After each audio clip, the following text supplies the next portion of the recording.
आज के ज़माने में होलिस्टिक हीलिंग के बारे में तो आप ज़रूर जानना चाहेंगे। अगर आप जानना चाहते हैं तो आज का पॉडकास्ट मिस बिल्कुल नहीं करें। तो hello doctor Prayag, how are you? Welcome to the Vedic Roots Podcast. Hello, I am absolutely fine. आप कैसे हैं? मैं अच्छा हूँ, बहुत अच्छा लगा आज आपसे मिलके, बहुत अच्छा लग रहा है आज आपसे बात करके। And I am so same. Glad आप इतनी सारी चीज़ें कर रहे हैं। And viewers would like to know so much, viewers would get so much insight about this. तो ये जान के, ये सोच के भी मुझे बहुत खुशी हो रही है कि आज का जो सेशन होगा वो कितना इंटरेस्टिंग होने वाला है। डेफिनेटली। So, I mean, आप वैसे you're an allopathic doctor, you're an MD, and MBBS MD. तो थोड़ा सा आई थिंक बताइए ना कि आपकी जर्नी कैसे शुरू हुई, and now you are working on the holistic side as well. आप काफी सारी नेचुरल चीजों को भी इंटीग्रेट करते हैं अपनी प्रैक्टिस में, और I would say but non allopathic way, जो कि ज्यादातर मॉडर्न तरीकों से यूज नहीं किया जाता, उन सारी चीजों को भी आप अपनी प्रैक्टिस में इस्तेमाल करते हैं टू ट्रीट पेशेंट्स। तो थोड़ा सा अपनी जर्नी बताइए ना, I think viewers would also like to know about it. Okay, it was a long journey. Actually I started my career as MBBS doctor in 2012। मैंने एमबीबीएस ज्वाइन की। After 5 years of MBBS मैंने MD medicine में apply किया, जो मुझे मिल गया। After MD medicine 2021 I hmm. Completed my post graduation in MD medicine. Then मुझे ही मेरे रिलेटिव्स के काफी सारे डिजीजेस, मेरे अंकल को रूमेटोइड आर्थराइटिस है, ओके। मेरे बड़े भाई को अल्सरेटिव कोलाइटिस है। हम्म। जो डिजीज उनको सडनली ऐसे डायग्नोस हुआ जैसे उनको कुछ पहले था ही नहीं, हम्म। और वो डिजीज उनकी लाइफ में आ गए। और वो लोग मुझे हमेशा क्वेश्चन करते थे कि इसका मैं क्या करूं, ये तो हम्म। मेडिसिन हमें दे रहे हैं, रूमेटोलॉजिस्ट हम प्रिस्क्राइब कर रहे हैं, मेडिसिन हम ले रहे हैं, तो इसका हम क्या करें। तो मेरा आंसर भी सेम वही था कि it is a life long disease, इसका कोई क्योर नहीं है, इसमें कुछ भी नहीं हो सकता है। हम्म। तो उसके बाद मैं यहाँ पे एमडी मेडिसिन खत्म करने के बाद मैं मेरी जॉब स्टार्ट करने वाला था एज अ फिजिशियन। तब ओके। मैं, हमारे सर है डॉक्टर प्रवीण पटेल सर, यहाँ पे बड़ोड़ा में। He hmm. Is 82 years old, okay. और वो इंटीग्रेटिव मेडिसिन प्रैक्टिस कर रहे थे सिंस लास्ट 10 इयर्स। अच्छा। तो मैं जो, हाँ, मैं जस्ट सर से मिला एक बार, जस्ट गया। तो मुझे पहले जस्ट हॉस्पिटल देख के मुझे कुछ आइडिया नहीं है, मुझे पता भी नहीं था कि what is integrative medicine, what is holistic hmm. Healing. मुझे जस्ट हम्म। मेरा मेडिसिन का नॉलेज था कि कोई डिजीज हम्म। हो उसको ड्रग से ऐसे क्योर किया जा सकता है।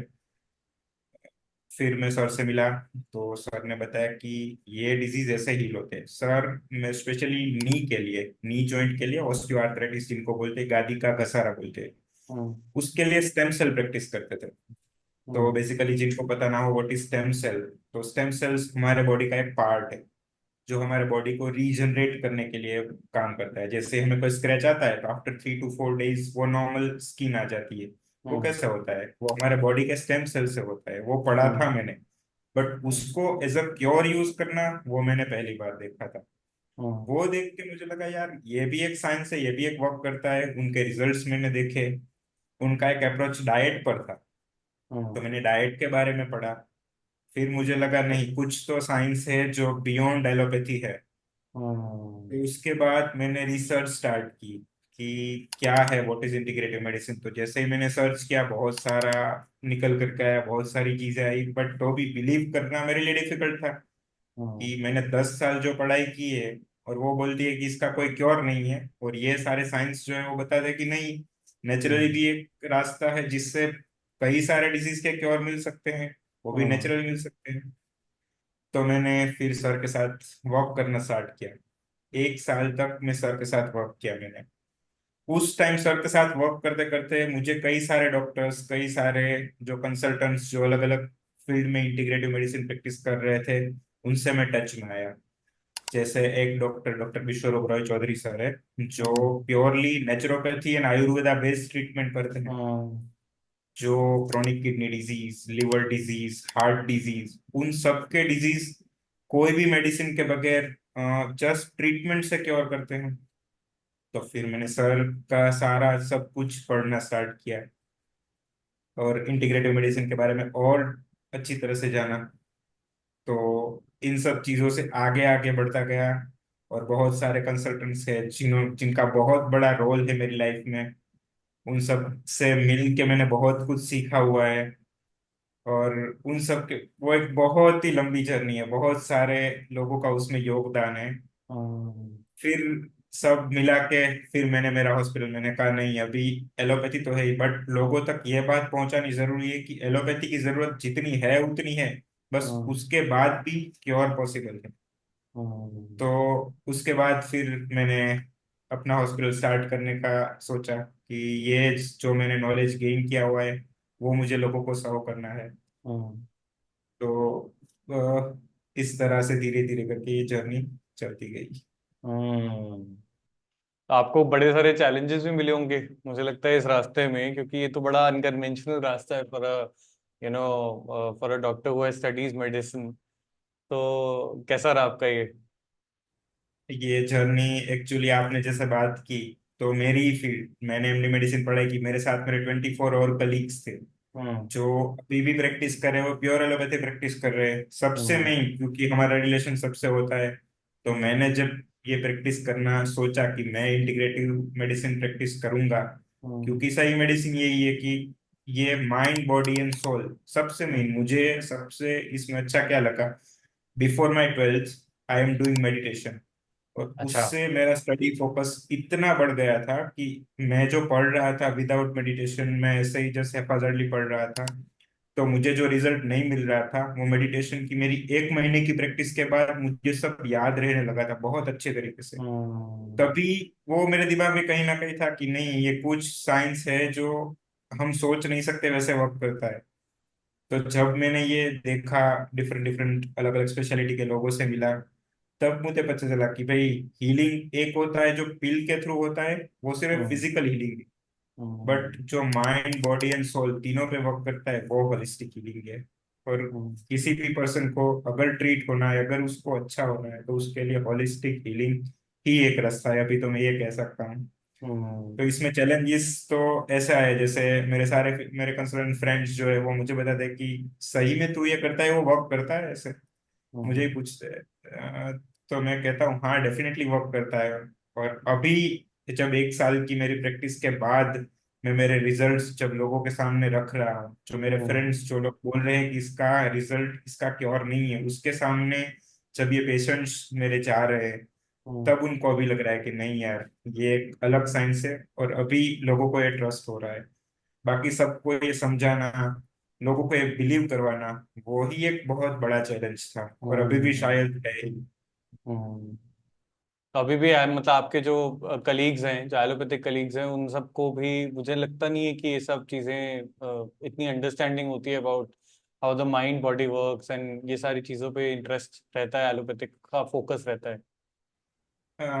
एक्चुअली अगर ऐसे बताया जाए तो क्या है, हमारी फील्ड ऐसी है कि जिसमें इमरजेंसी वाली, एमडी मेडिसिन मीन्स इमरजेंसी वाली, हार्ट अटैक, कोविड, ये सब जो इमरजेंसीज होती है, हम्म, तो इसमें हमारा माइंड ही ऐसे बन जाता है कि अगर किसी को हील करना है तो इमीडिएट रिजल्ट्स की ही ज्यादा जरूरत होती है। हम्म, तो उनको ये समझाना वो एक डिफिकल्टी है ऐसे, वो अभी अभी थोड़ा बहुत उनको ट्रस्ट आ रहा है, सब बिलीव हो रहा है, क्यों, क्योंकि रिजल्ट्स दिख रहे हैं। बट तो भी हम्म, कहीं ना कहीं तो बैक ऑफ द माइंड होता ही है कि नहीं ये कैसे हो सकता है, हम्म, और कैसे मैं ट्रीटमेंट करता हूँ, कैसे ये वर्क करता है।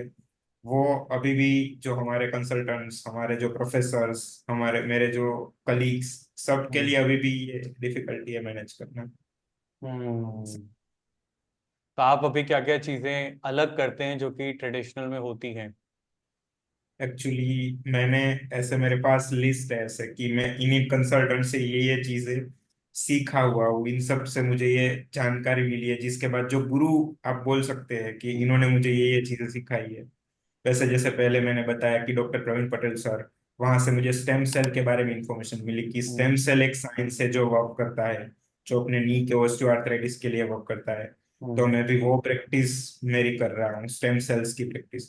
ओके, फिर मैं जैसे विश्व रोय सर से मिला, उनकी Ayurveda and naturopathy healing capacity जो उनकी है वो बियॉन्ड अवर इमेजिनेशन है, कि हमारा जो ट्रेडिशनल साइंस था, कि जो हम्म, एंशियंट नॉलेज, कि हम्म, नेचुरोपैथी, नेचुरोपैथी मीन्स क्या, एक ही चीज है, सर्केडियन रिदम, कि हम्म, नेचर ने हमें जैसे बताया है, जैसे समझाया गया है, अगर हम उसी रास्ते पर चले तो कोई डिजीज के लिए कोई भी पिल लेने की जरूरत नहीं है, वो विश्व रोय सर बताते हैं। हम्म, तो वो चीजें भी सबसे इम्पोर्टेंट है। उसके बाद एक डॉक्टर रेणु महंती मैडम, जो अभी प्राणायामा and vitamin approach of vitamin D and प्राणायामा, उन हम्म। दो चीज से ही डिजीज को हील करते हैं। तो अच्छा। मैडम से काफी कुछ सीखने को मिला। यस, कि what is vitamin D, what is vitamin B 12, उनका क्या रोल है हमारी लाइफ में। और उसके हम्म। साथ साथ प्राणायामा, वो madam madam Renu Mahanti madam, वो भी एमडी मेडिसिन है। Madam hmm. की भी जर्नी, उनको खुद ऑटो इम्यून डिजीज डायग्नोस हुआ। उसके बाद उन्होंने देखा कि एलोपैथी में हमारे में इसका कोई भी क्योर नहीं है, ऑटो इम्यून डिजीज के लिए स्टीरॉइड्स एंड इम्यूनोसप्रेसेंट मेडिसिन है, वही लेनी होती है। तो मैडम ने सिर्फ ये दो अप्रोच पर ऐसे चला, अपनी लाइफस्टाइल मॉडिफिकेशंस किया, उसके बाद उन्होंने खुद का क्योर किया अरे वाह। डिजीज ऐसे। तो मैडम से काफी कुछ सीखने को मिला।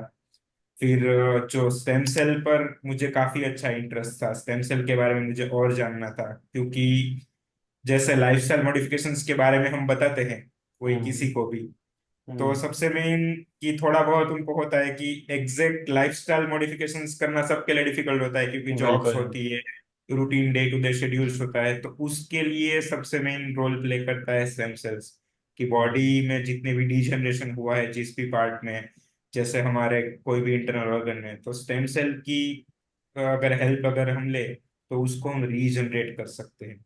हम्म। तो मेरा अप्रोच सिर्फ जैसे मैंने आपको बताया कि लाइफस्टाइल मॉडिफिकेशंस के साथ साथ आयुर्वेदा एंड नेचुरोपैथी, और उसके साथ साथ स्टेम सेल के कॉम्बिनेशन से हम हम्म। एंटी एजिंग इफेक्ट्स भी ला सकते हैं। कि अगर हमें कोई डिजीज है तो उसको हम्म। हम रिवर्स तो कर ही सकते हैं, कि डिजीज को रिवर्स तो कर ही सकते हैं अगर हम सस्टेन रखें हमारी लाइफस्टाइल में। बट हम्म। हमारी लाइफ एक्सपेक्टेंसी वो भी बढ़ा सकते हैं। हम थोड़े बहुत यंग भी हो सकते हैं, मीन्स वाइटली हमारे वाइटल ऑर्गन्स है वो जैसे 5 साल पहले थे वैसे हो सकते हैं, हमारी एनर्जी हम रीगेन कर सकते हैं। तो ये हम्म। एक अप्रोच से मुझे पता चला, और इस पे स्पेशली मैं वर्क करता हूँ। हम्म। किन टाइप के पेशेंट्स जनरली, किन टाइप के पेशेंट्स आते हैं, किन टाइप के पेशेंट्स को ऐसी चीज की रिक्वायरमेंट्स रहती है? एक्चुअली जैसे मैंने बताया आपको कि जो सिर्फ एक ही चीज है कि जो हमारी लाइफस्टाइल मॉडिफिकेशन अगर हम करें, कि हम सर्केडियन रिदम, जैसे हमारे हमें भगवान ने बताया हुआ है कि अर्ली हम्म। मॉर्निंग जैसे ब्रह्म मुहूर्त में उठना, जो हमारे एंशियंट पहले बताया गया था, तो वो कितना इम्पोर्टेंट है। तो हम्म। उस शेड्यूल से अगर हम सब कुछ मैनेज करें कि ब्रह्म मुहूर्त में उठ के अपनी लाइफ शुरू करें और हम्म। सनसेट के बाद अपना दिन है वो खत्म करें, हम्म। तो इन इतनी चीजें करने से ऑलमोस्ट सारे डिजीज का हीलिंग पॉसिबल है। जैसे अच्छा। कौन से, मेरे पास heart disease, yes, heart disease means मेरा फर्स्ट पेशेंट, जैसे मैंने अपना हॉस्पिटल स्टार्ट किया उसके बाद मेरा फर्स्ट पेशेंट था हाइपरट्रोफिक ऑब्स्ट्रक्टिव कार्डियोमायोपैथी। मीन्स उसमें जो अपनी हार्ट की वॉल होती है वो थिक हो जाती है, एकदम ओके। जो उसकी वॉल है की थिकनेस जितनी नॉर्मल होती है उससे बढ़ जाती है, हम्म। जिसकी वजह से हमें पाल्पिटेशंस होते हैं, जितनी हार्ट बीट रेगुलर नहीं होती, हमारी हार्ट बीट नॉर्मली ऐसे ऐसे करती है तो उसकी कई बार फास्ट हो जाती है, कई बार स्लो हो जाती है। ओके। ये एक मैकेनिज्म है कि उसमें ऐसा होता है। तो उस डिजीज में क्या होता है कि पेस मेकर नाम की एक डिवाइस आती है जो हम्म। हमारी चेस्ट वॉल में लगानी होती है, जिसकी वजह से वो डिवाइस सिग्नल्स देती है और हमारी हार्ट बीट को रेगुलेट करती है। हम्म। तो उस डिजीज का कोई भी क्योर नहीं है। उसके बाद आगे ऑपरेशंस होते हैं, अगर पाल्पिटेशंस जो डिवाइस से कंट्रोल ना हो तो उसके बाद ऑपरेशन ही करना पड़ता है। हम्म। तो वो हमारे फर्स्ट पेशेंट थे जो हमारे एक रिलेटिव थे, जिनको ये तकलीफ हुई, तो मैंने कहा अंकल आप आ जाइए, will start with our approach. तो हम्म। फिर मैंने उनके लिए अपना ट्रीटमेंट स्टार्ट किया। जैसे मैंने बताया कि मॉर्निंग में हमारा सबसे मेन आयुर्वेदा की कुछ ट्रीटमेंट्स होती है, हम्म। फिर कुछ नेचुरोपैथी की ट्रीटमेंट्स होती है, फिर हम्म। प्रॉपर योगा टीचर की मदद से हम योगा एंड प्राणायाम होता है, और हम्म। मेडिटेशन भी सबसे मेन होता है। क्योंकि जो पेशेंट हमारे पास आता है वो बहुत ही टेंस, एकदम एंजाइटी के साथ आता है कि उसको कोई क्योर नहीं मिल रहा हम्म। होता है, कि हर तरफ से उनको बोल दिया होता है कि अभी कुछ नहीं होगा, जो है वो आपको वैसे ही लाइफ रहेगी। तो उसको मेडिटेशन उनके लिए सबसे मेन जरूरी है, कि उसके माइंड को हमें सबसे कूल करना पड़ता है, काम करना पड़ता है, hmm. Everything will be fine. Hmm. उसके बाद जो ट्रीटमेंट्स होती है, फिर इन आफ्टरनून सेशन हमारी विटामिन थेरापी और ओजोन थेरापी, जो मैंने अभी नहीं बताया, ओजोन थेरापी का एक बहुत बड़ा रोल है। फिर इवनिंग में भी कुछ थेरापीज होती है, उस हिसाब से मैंने प्रोटोकॉल मेरा डिजाइन किया हुआ है। तो प्रोटोकॉल में जस्ट उनका स्टार्ट किया। तो हम्म। जो 5 कदम चल नहीं पाते थे तो उनको पाल्पिटेशन हो जाती थी, विथ मेडिकेशन, कि मेडिकेशन फुल डोज में ले रहे थे, 5 कदम भी वो चल नहीं पाते थे। तो आफ्टर 3 डेज उनका पल्पिटेशन कंप्लीटली चला गया, completely he is feeling absolutely fine. जो एक मिरेकुलस रिजल्ट था, कि 5 दिन में इतना रिजल्ट मैंने भी एक्सपेक्ट खुद ने नहीं किया था नहीं कि किया था। इंटीग्रेटिव मेडिसिन इतना रिजल्ट दे पाएगी। हम्म। तो फिर तो मुझे लगा कि नहीं, भगवान है और वही सब कर रहे हैं। वो तब रियलाइज हुआ कि हमें जस्ट एक मीडियम प्रोवाइड करना है, बाकी हम्म। सब हीलिंग अपनी बॉडी खुद कर पाएगी। तो हम्म। हार्ट डिजीज में वो, और उस चीज को आज 11 महीने हुए हैं, ऐसा नहीं कि तब टेम्पररी रिजल्ट था। आज 11 महीने के बाद वो अंकल अभी फुकेत फर के आए, घूम के अच्छा। आए, और अभी भी वो एब्सोल्युटली, हाँ एब्सोल्युटली वो बराबर है, उनको कोई तकलीफ नहीं। अरे वाह। ये मेरा फर्स्ट पेशेंट था, तब से मेरा ट्रस्ट जो है वो कंप्लीटली बहुत बढ़ इंटीग्रेटिव गया। मेडिसिन पे है। और हम्म। मैं एकदम दिल से इसको प्रमोट करता हूँ कि नहीं, ये चीज जो मैंने स्टार्ट किए, वो बस लोगों हम्म। तक पहुंचानी है, अच्छे अच्छे से ये पहुंचानी है। तो हर कोई हम्म। को जो हमारी मेडिसिन की रिक्वायरमेंट है वो कम हो जाए, हम्म। और अच्छी हेल्दी लाइफस्टाइल जी पाए। हम्म। बड़ा यूनिक है उसके बाद लेकिन। अब बताइए ना प्लीज, आप बोल रहे हैं। जो हमारा फर्स्ट पेशेंट था, उसके बाद फिर मैंने अलग अलग डिजीज में ऐसे, फिर मैंने डायबिटीज पे सबसे मेन वर्क किया, कि मेरे हम्म। डायबिटीज के मेरे हमारे जो एक पहचान में थे वही, उनको डायबिटीज डायग्नोस हुआ था, डायबिटीज टाइप 2। और हम्म। वो मेडिकेशन इंसुलिन पे थे, इंसुलिन 3 टाइम्स अ डे। वो अच्छा। प्लेन इंसुलिन है, वो टोटल 70 यूनिट्स इंसुलिन का चल रहा था ऐसे। हम्म। तो वो कंटिन्यूसली दे रहे थे, और उनको बॉयल हुआ था, जो डायबिटिक्स में बहुत कॉमन है, हम्म। ऐसे कोई भी इन्फेक्शन जल्दी हो जाता है। तो उनको क्या एंटीबायोटिक्स देनी पड़ती है, और अगर बॉयल हुआ है तो उसको कट करके इंसिजन एंड ड्रेनेज, वो पस निकालना पड़ता है, तो इन्फेक्शन का फोका हटाना पड़ता है। हम्म। तो मैंने उनको जस्ट सजेस्ट किया कि हम इंटीग्रेटिव मेडिसिन पे वर्क करते हैं, डाइट एंड मेडिकेशंस के साथ साथ लाइफस्टाइल मॉडिफिकेशंस, और हमारी ट्रीटमेंट मैंने सब स्टार्ट किया। तो विद इन 3 डेज उनका वो पूरा बॉयल था, वो पूरा ही सबसाइड हो गया। अच्छा।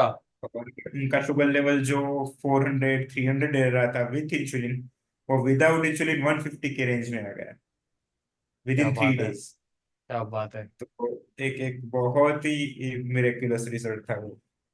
ऐसे हर एक हम्म। डिजीज में, लिवर में इतना अच्छा रिजल्ट मिलने लगा, हार्ट डिजीज में, किडनी फेलियर्स में जो डायलिसिस करवाते हैं उनको इडिमा रहता हो, फ्लूइड बार बार भर जाता हो बॉडी में, हम्म। जिसको पता हो कि किडनी में डायलिसिस के थ्रू हमारा बॉडी का फ्लूइड्स और इलेक्ट्रोलाइट्स जो है वो वॉश आउट निकालने पड़ते हैं। हम्म। तो उनको अगर विथ डायलिसिस भी ये नहीं हो रहा हो, तो उनके लिए मैंने ये ट्रीटमेंट स्टार्ट की। तो उनमें भी रिजल्ट्स ये मिला कि 3 डेज में उनके एडिमास, उनका ब्लड प्रेशर, खत्म हो अगर गया। डायबिटिक्स है उनका शुगर लेवल सब फॉल होने लगा। अरे वाह। तो तभी तभी ऐसे बिलीव एक हो गया कि नहीं, हर एक डिजीज का क्योर अगर आप सही तरीके से करें तो डेफिनेटली पॉसिबल है। फिर वो हम्म। उस हिसाब से मैं वर्क करने लगा। बहुत ही बढ़िया सर, बहुत ही बढ़िया। मतलब ये तो बहुत अच्छा लगा मुझे सुन के।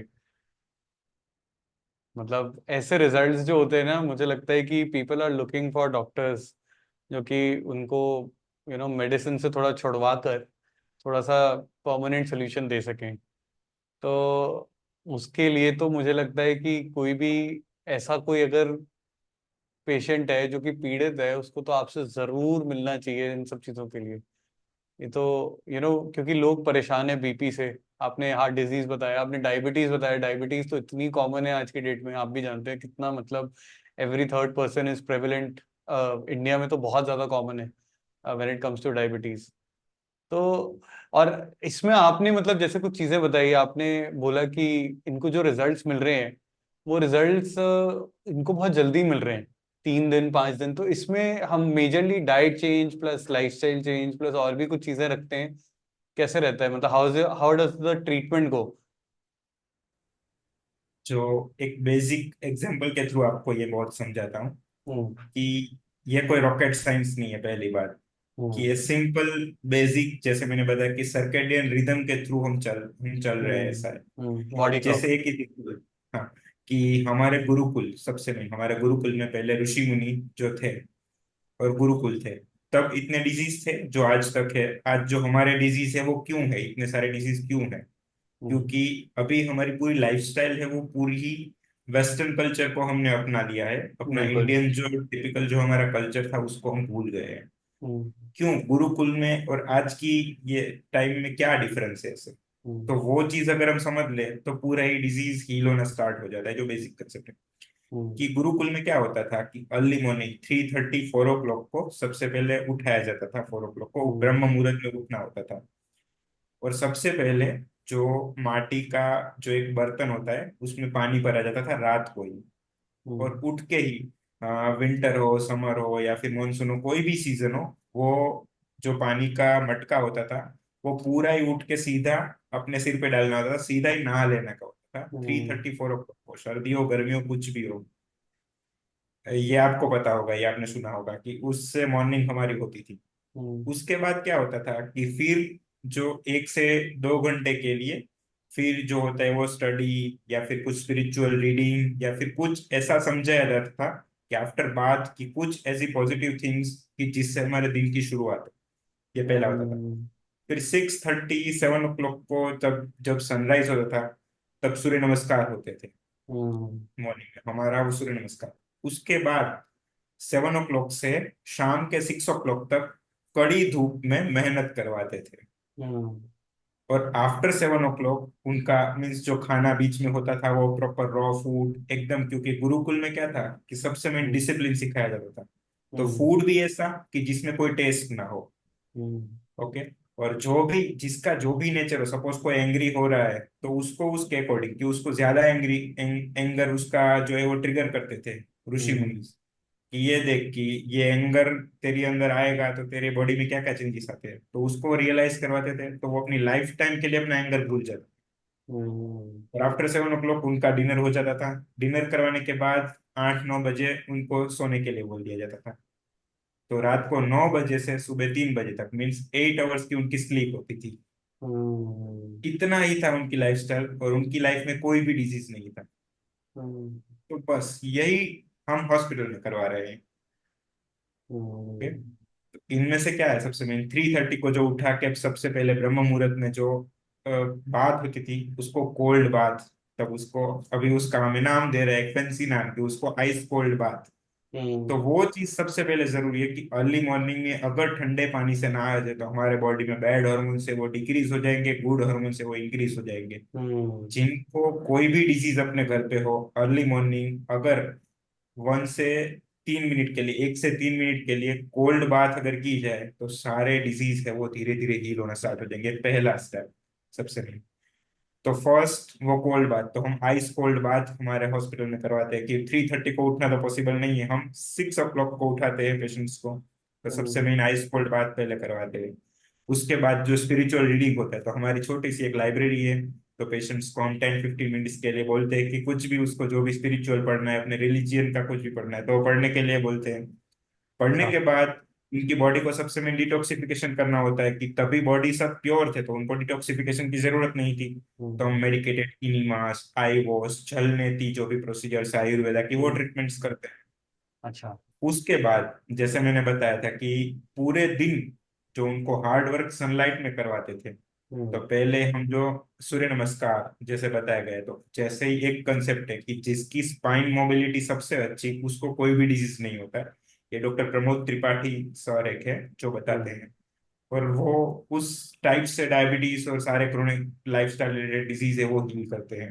हम्म, तो वो सबसे मेन है कि सूर्य नमस्कार का क्या इंपॉर्टेंस है। तो हम सूर्य नमस्कार योगा प्राणायाम जो पॉसिबल चीज पेशेंट को जितना पॉसिबल है उस हिसाब से उनका डिजाइन करके करवाते हैं। तो सूर्य नमस्कार जिनको पॉसिबल नहीं उनके लिए हम चेयर सूर्य नमस्कार सजेस्ट करते हैं कि चेयर पर बैठ के भी सूर्य नमस्कार हो सकते हैं तो वो हम करवाते हम्म, हैं। फिर हम्म, जैसे था कि 7 o'clock से 6 o'clock तक उनको कड़ी धूप में मेहनत करवाते थे तो वो हम नहीं करवा सकते। तो हम्म, उसके लिए सबसे मेन हमारा हॉट वाटर बाथ।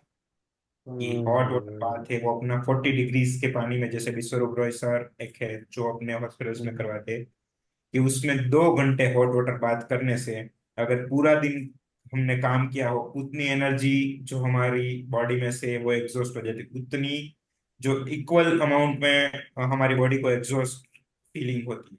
तो दोनों ही सेम है कि एक पूरा दिन अगर आप काम करें और 2 घंटा हॉट वाटर बाथ करें तो सनलाइट में बात करने से वो हमारे बॉडी के सारे टॉक्सिन से वो वॉश आउट हो जाते हैं, तो हम 2 घंटा अच्छा। हॉट वाटर बात कर रहे थे। तो ये सेम कंसेप्ट उसमें फिट हो रहा है। तो तब एयर जब काम करते थे बाहर, तो एयर प्योर थी, है ना। हम्म तो उसके लिए कुछ प्योरिफिकेशंस की जरूरत नहीं थी। तो ओजोन थेरापी जो doctor Mili Shah and doctor Jignasa Captain Mumbai में जो प्रैक्टिस करते हैं ओजोन फोरम ऑफ इंडिया में, उन्होंने जो ओजोन ओजोन थेरापी को जैसे डिजाइन किया है, वो अमेजिंग है ऐसे। तो वो क्या है, ओजोन मीन्स एक्स्ट्रा ऑक्सीजन। हम्म। तब हमारे बॉडी में नॉर्मली इतना ऑक्सीजन मिलता था कि में एक्स्ट्रा ऑक्सीजन की जरूरत नहीं थी। नहीं होती थी। ओजोन थेरापी है वो एड ऑन करती है कि हमारी बॉडी में जो भी न्यूट्रिशन ओजोन की जरूरत है वो हमें ओजोन मिलता है, तो ओजोन थेरापी हम करते हैं। हम्म। साथ में विटामिन, क्योंकि हमारे डाइट में प्रॉपर विटामिन नहीं मिलते हैं, तो vitamin B12, vitamin D, even cancers में विटामिन सी, उनका एक हम्म। बहुत बड़ा रोल है। कैंसर में विटामिन डी का एक बहुत बड़ा रोल है कि अगर हम हाइपर विटामिनोसिस भी करवाए कि कैंसर में विटामिन डी जितनी जरूरत है बॉडी को उससे भी ज्यादा अमाउंट में दे, हम्म। कैंसर सेल्स है वो धीरे धीरे डिस्ट्रक्ट होना स्टार्ट हो जाते हैं। हम्म। तो वो सब विटामिन का भी उसके रिपोर्ट्स के बेसिक्स पे जितनी जरूरत है उतना विटामिन देते हैं। ओजोन थेरापी जिस डिजीज के हिसाब से जरूरत है उतना विटामिन भी करेक्ट करते हैं। वो आफ्टरनून के सेशन में होता है, हम्म। इवनिंग में वापस हमारा होता है। वो थोड़ा सा भी फनी टाइप सेशन होता है। 6 to 7 में हमारा म्यूजिक सेशन होता है कि हमारे एक अच्छा। आर्टिस्ट है, हाँ। तो थोड़ा सा उनको अंताक्षरी अगर खेलनी हो, थोड़ा सा उनको एंटरटेनमेंट, कुछ भी सॉन्ग सुनने हो, स्पिरिचुअल सॉन्ग्स हो या फिर मूवी के सॉन्ग हो, जो भी उनको पसंद हो, वो थोड़ा सा उस टाइप से होता है। हम्म। उसके बाद उनको हम डिनर देते हैं, जो हाँ 3 टाइम जो हमने फूड प्रोवाइड उनको करते हैं। मॉर्निंग में हम उनको ग्रीन जूस देते हैं। ये सबसे मेन, अगर हमारी शुरुआत मॉर्निंग में ग्रीन जूस से या फिर ऐश गार्ड आता है, ऐश गार्ड जूस से अगर शुरुआत करें तो हमारा स्मॉल इंटेस्टाइन है वो पूरा ही क्लीन हो जाता है। उसके बाद हम्म। फ्रूट्स जैसे रॉ वेजिटेबल्स है वो एंजियोजेनेसिस को प्रिवेंट करते हैं। एंजियोजेनेसिस मीन्स हमारी कैपिलरीज वेसल्स जो होती है डिवाइड होती उनको है। डिस्ट्रक्ट होने से, हाँ, उनको रिजुविनेट करते हैं, उनको टूटने से बचाते हैं, तो हमारी बॉडी को रिजुविनेट करते हैं। तो फूड भी हम रॉ फूड पे ज्यादा रखते हैं। कुक्ड फूड है वो हम्म। मिलेट्स का देते हैं। और 7 o'clock, 8 o'clock तक हम उनका वो चलता है। 7:30 को मैक्सिमम हम उनका डिनर खत्म करवा देते हैं। फिर आफ्टर 7:30 मॉर्निंग 9 to 10 o'clock तक हम उनका फास्टिंग करवाते हैं। एटलीस्ट 10 to 12 आवर्स फास्टिंग करवाते हैं। ओके। फिर जितनी उनकी कैपेसिटी उस हिसाब से हम उसको डिजाइन करते हैं। तो हम्म। ये प्रॉपर हमारा सर्केडियन रिदम के अकॉर्डिंगली होता है। बहुत ही बढ़िया। ये आपका रेजिडेंशियल प्रोग्राम होगा फिर ये तो पूरा? यस, ये पूरा ही रेसिडेंशियल प्रोग्राम है। 7 days हमारे हॉस्पिटल में उनको स्टे करना होता है। हाँ, एक चीज सबसे मेन कि पहले के जमाने में ऐसे स्लीपर चप्पल नहीं थे, जो हम्म। हर कोई बैर फुट चलता था। चलता था। सबसे मेन, हाँ, क्यों, तभी तो सारे डिजीज बहुत ही कम थे। अभी चप्पल आ हम्म। गए तो डिजीज आ गए, ये भी एक सिंपल कंसेप्ट है। तो हम लोग, हमारे पास 0 वोल्ट मैट है। 0 वोल्ट मैट मीन्स जो अर्थिंग हमारा होता है, वो हमारी मैट है। मैट कॉपर के वायरिंग से बनी होती है और वो वायर हम अर्थ में जो उनको है डिग कर देते हैं। तो जैसे ही क्या होता है कि हमारी बॉडी अगर जमीन से डायरेक्ट कनेक्ट हो जाए तो सारे हम्म। डिजीज है वो हील होना स्टार्ट हो जाते हैं। जो नेगेटिव एनर्जी हमारे बॉडी की है वो सारी डिजोल्व होने लग लगती जाती है। है। पॉजिटिव एनर्जी हमारी अर्थ की है, मदर अर्थ हमारे में क्यों बोलता है धरती माँ, वो भी एक हम्म। साइंस है ऐसे। तो वो हमें उनसे जोड़ती है, तो हमारे सारे डिजीज वो हील करने लगती है। सूर्य भगवान को हम भगवान क्यों बोलते हैं, क्योंकि वो हमारे डिजीज को हील करता है। जैसे धरती माँ हम्म। क्यों बोलते हैं, क्योंकि वो हील करता है, हमारी बॉडी को रिजुवेट करता है। तो अगर पेशेंट सो भी रहा है हमारे हॉस्पिटल में तो वो भी एक थेरापी ले रहा है। क्या तो बात है। उस हिसाब से वैसा हम करते हैं। बहुत ही बढ़िया। तो ऐसे वॉक इन पेशेंट्स भी आते होंगे जो बोलते होंगे कि हमारे लिए रहना तो बहुत मुश्किल है, तो उनका कैसे रहता है फिर? हाँ, ऐसे कस्टमाइजेशन बहुत, मुझे बिल्कुल इंटरेस्ट नहीं था पहले कस्टमाइजेशन में। बट हम्म। अभी सारे पेशेंट्स क्योंकि बोलते हैं हमारी लाइफस्टाइल ही ऐसे, हम मैनेज ही नहीं कर पाएंगे, हमारा जो वर्क हम्म। ऐसा है कि हम नहीं निकल पाएंगे। हम्म। उस पेशेंट्स में हम ऐसा करते हैं कि जितना बेस्ट पॉसिबल उनकी लाइफस्टाइल के अकॉर्डिंगली है उस हिसाब हम्म। से उसका डिजाइन करते हैं। अभी कस्टमाइजेशन स्टार्ट किया हुआ है कि एटलीस्ट 2 आवर्स की अगर पेशेंट को बात देनी हो, 1 to 3 आवर्स की कोल्ड बात देनी हो, हम्म। तो वो बात के लिए पेशेंट आए और वो ट्रीटमेंट करवा के पेशेंट वापस जा सकता है। डाइट के लिए हम उनको बोल देते हैं कि ये डाइट है, हम्म, जो हम यहाँ पे देंगे, अगर आप यहाँ पे रहेंगे तो हमारी नजर में रहेंगे तो आप कंप्लीटली फॉलो करेंगे। अभी घर पे आपके हिसाब से आप कितना फॉलो करते हैं वो आपके हिसाब से। तो उसमें भी जैसे ये इतना करवाते तो भी रिजल्ट्स जो मुझे मिल रहे हैं वो इससे 20-30% ही कम मिल रहे हैं, बाकी रिजल्ट्स उसमें भी मिल रहे हैं। बट थोड़ा बहुत फर्क तो पड़ता ही है कि खुद वो घर राइट। पे कर रहा है तो। बट वो कस्टमाइज में भी जो डिमांड है ऐसा तो करना पड़ रहा है। ये वैसे जनरली इंडिया के बाहर ये कॉन्सेप्ट बहुत बहुत ही ज्यादा प्रेवलेंट है, रेजिडेंशियल स्टेज वाला। और रेजिडेंशियल स्टे के बाद आपको पूरा 5 से 7 दिन, 10 दिन या 3 वीक्स प्रोग्राम भी होते हैं। स्पेशली कैंसर में तो बहुत ज्यादा ऐसे रेजिडेंशियल प्रोग्राम्स अवेलेबल हैं कि आप 3 हफ्ते वहीं रुको एंड आपको पूरा सुबह से रात तक का आपका प्लान पूरा हम ही प्लान करेंगे, और हम ही आपको सारी चीजें पूरा स्टेप 1 से लेकर स्टेप 10 तक आपको पूरा गाइडेंस मिलेगी, जिससे मुझे लगता है रिजल्ट्स भी मिलते हैं उन्हें। तो ये कॉन्सेप्ट इंडिया में भी मुझे लगता है अभी इतना नहीं है, और आपने शुरू किया है तो बहुत ही अच्छी चीज़ है। मतलब people should take advantage of it, क्योंकि इंडिया में भी आज की डेट में ना, अगर आप ढूंढने निकलो ऐसे रेजिडेंशियल प्रोग्राम जहाँ पे आपको पूरा स्टेप बाय स्टेप आपको पूरा गाइड कर रहे हैं, वो आज भी नहीं है। तो दिस इज वेरी गुड, बहुत ही अच्छी चीज़ लगी है मतलब मुझे। एंड आई थिंक रिजल्ट्स तो आपको नो डाउट मिलते ही होंगे इसमें, 110%। सबसे मेन चीज कि जैसे हमें बताते हैं ना ऐसे, जैसे मेरी फील्ड में तो क्या है, मैं खुद ही बताता ऐसे। जो मेरे हम्म। पास पेशेंट्स आते थे, तो मेरे पास डायबिटीज के लिए आते थे, तो मैं उनको दवाइयाँ प्रिस्क्राइब करता था मेरे रेसिडेंसी में। तो हम्म। उसके बाद वो लोग मुझे पूछते थे, सर कि मैं आयुर्वेदा ट्रीटमेंट करवाऊँ क्या, आयुर्वेदा ये पंचकर्मा है वो करवाऊँ तो क्या रहेगा। हम्म। मेरा जनरली मैं खुद का ही बताता हूँ कि मैं कि वो सब कुछ इतने काम का नहीं है, वो वर्क करता है कि नहीं करता है वो मुझे पता नहीं, मैं ऑनेस्ट आंसर देता हूँ। हम्म। बट उसमें आपको रिजल्ट देखने को जाएंगे तो बहुत ही स्लो मिलेंगे ऐसे, तो ये हम्म। मेडिसिन तो आपको लेनी ही पड़ेगी। और ये हम्म। मेडिसिन बढ़ेगी या फिर ये स्टेडी रहेगी, कम तो अगर हम्म। आप बहुत कुछ करेंगे तो ही होगी। वो मेरा आंसर था।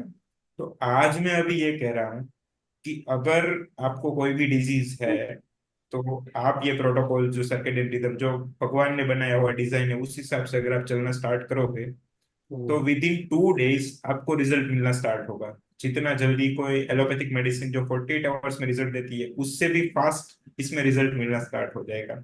जो आज मेरा ही पूरा जो एक स्टेटमेंट था वो पूरा ही उल्टा हो गया है कि इतना जल्दी रिजल्ट तो एलोपैथी भी नहीं दे पाएगी, उतना जल्दी एग्जैक्टली। रिजल्ट दे रही है आज।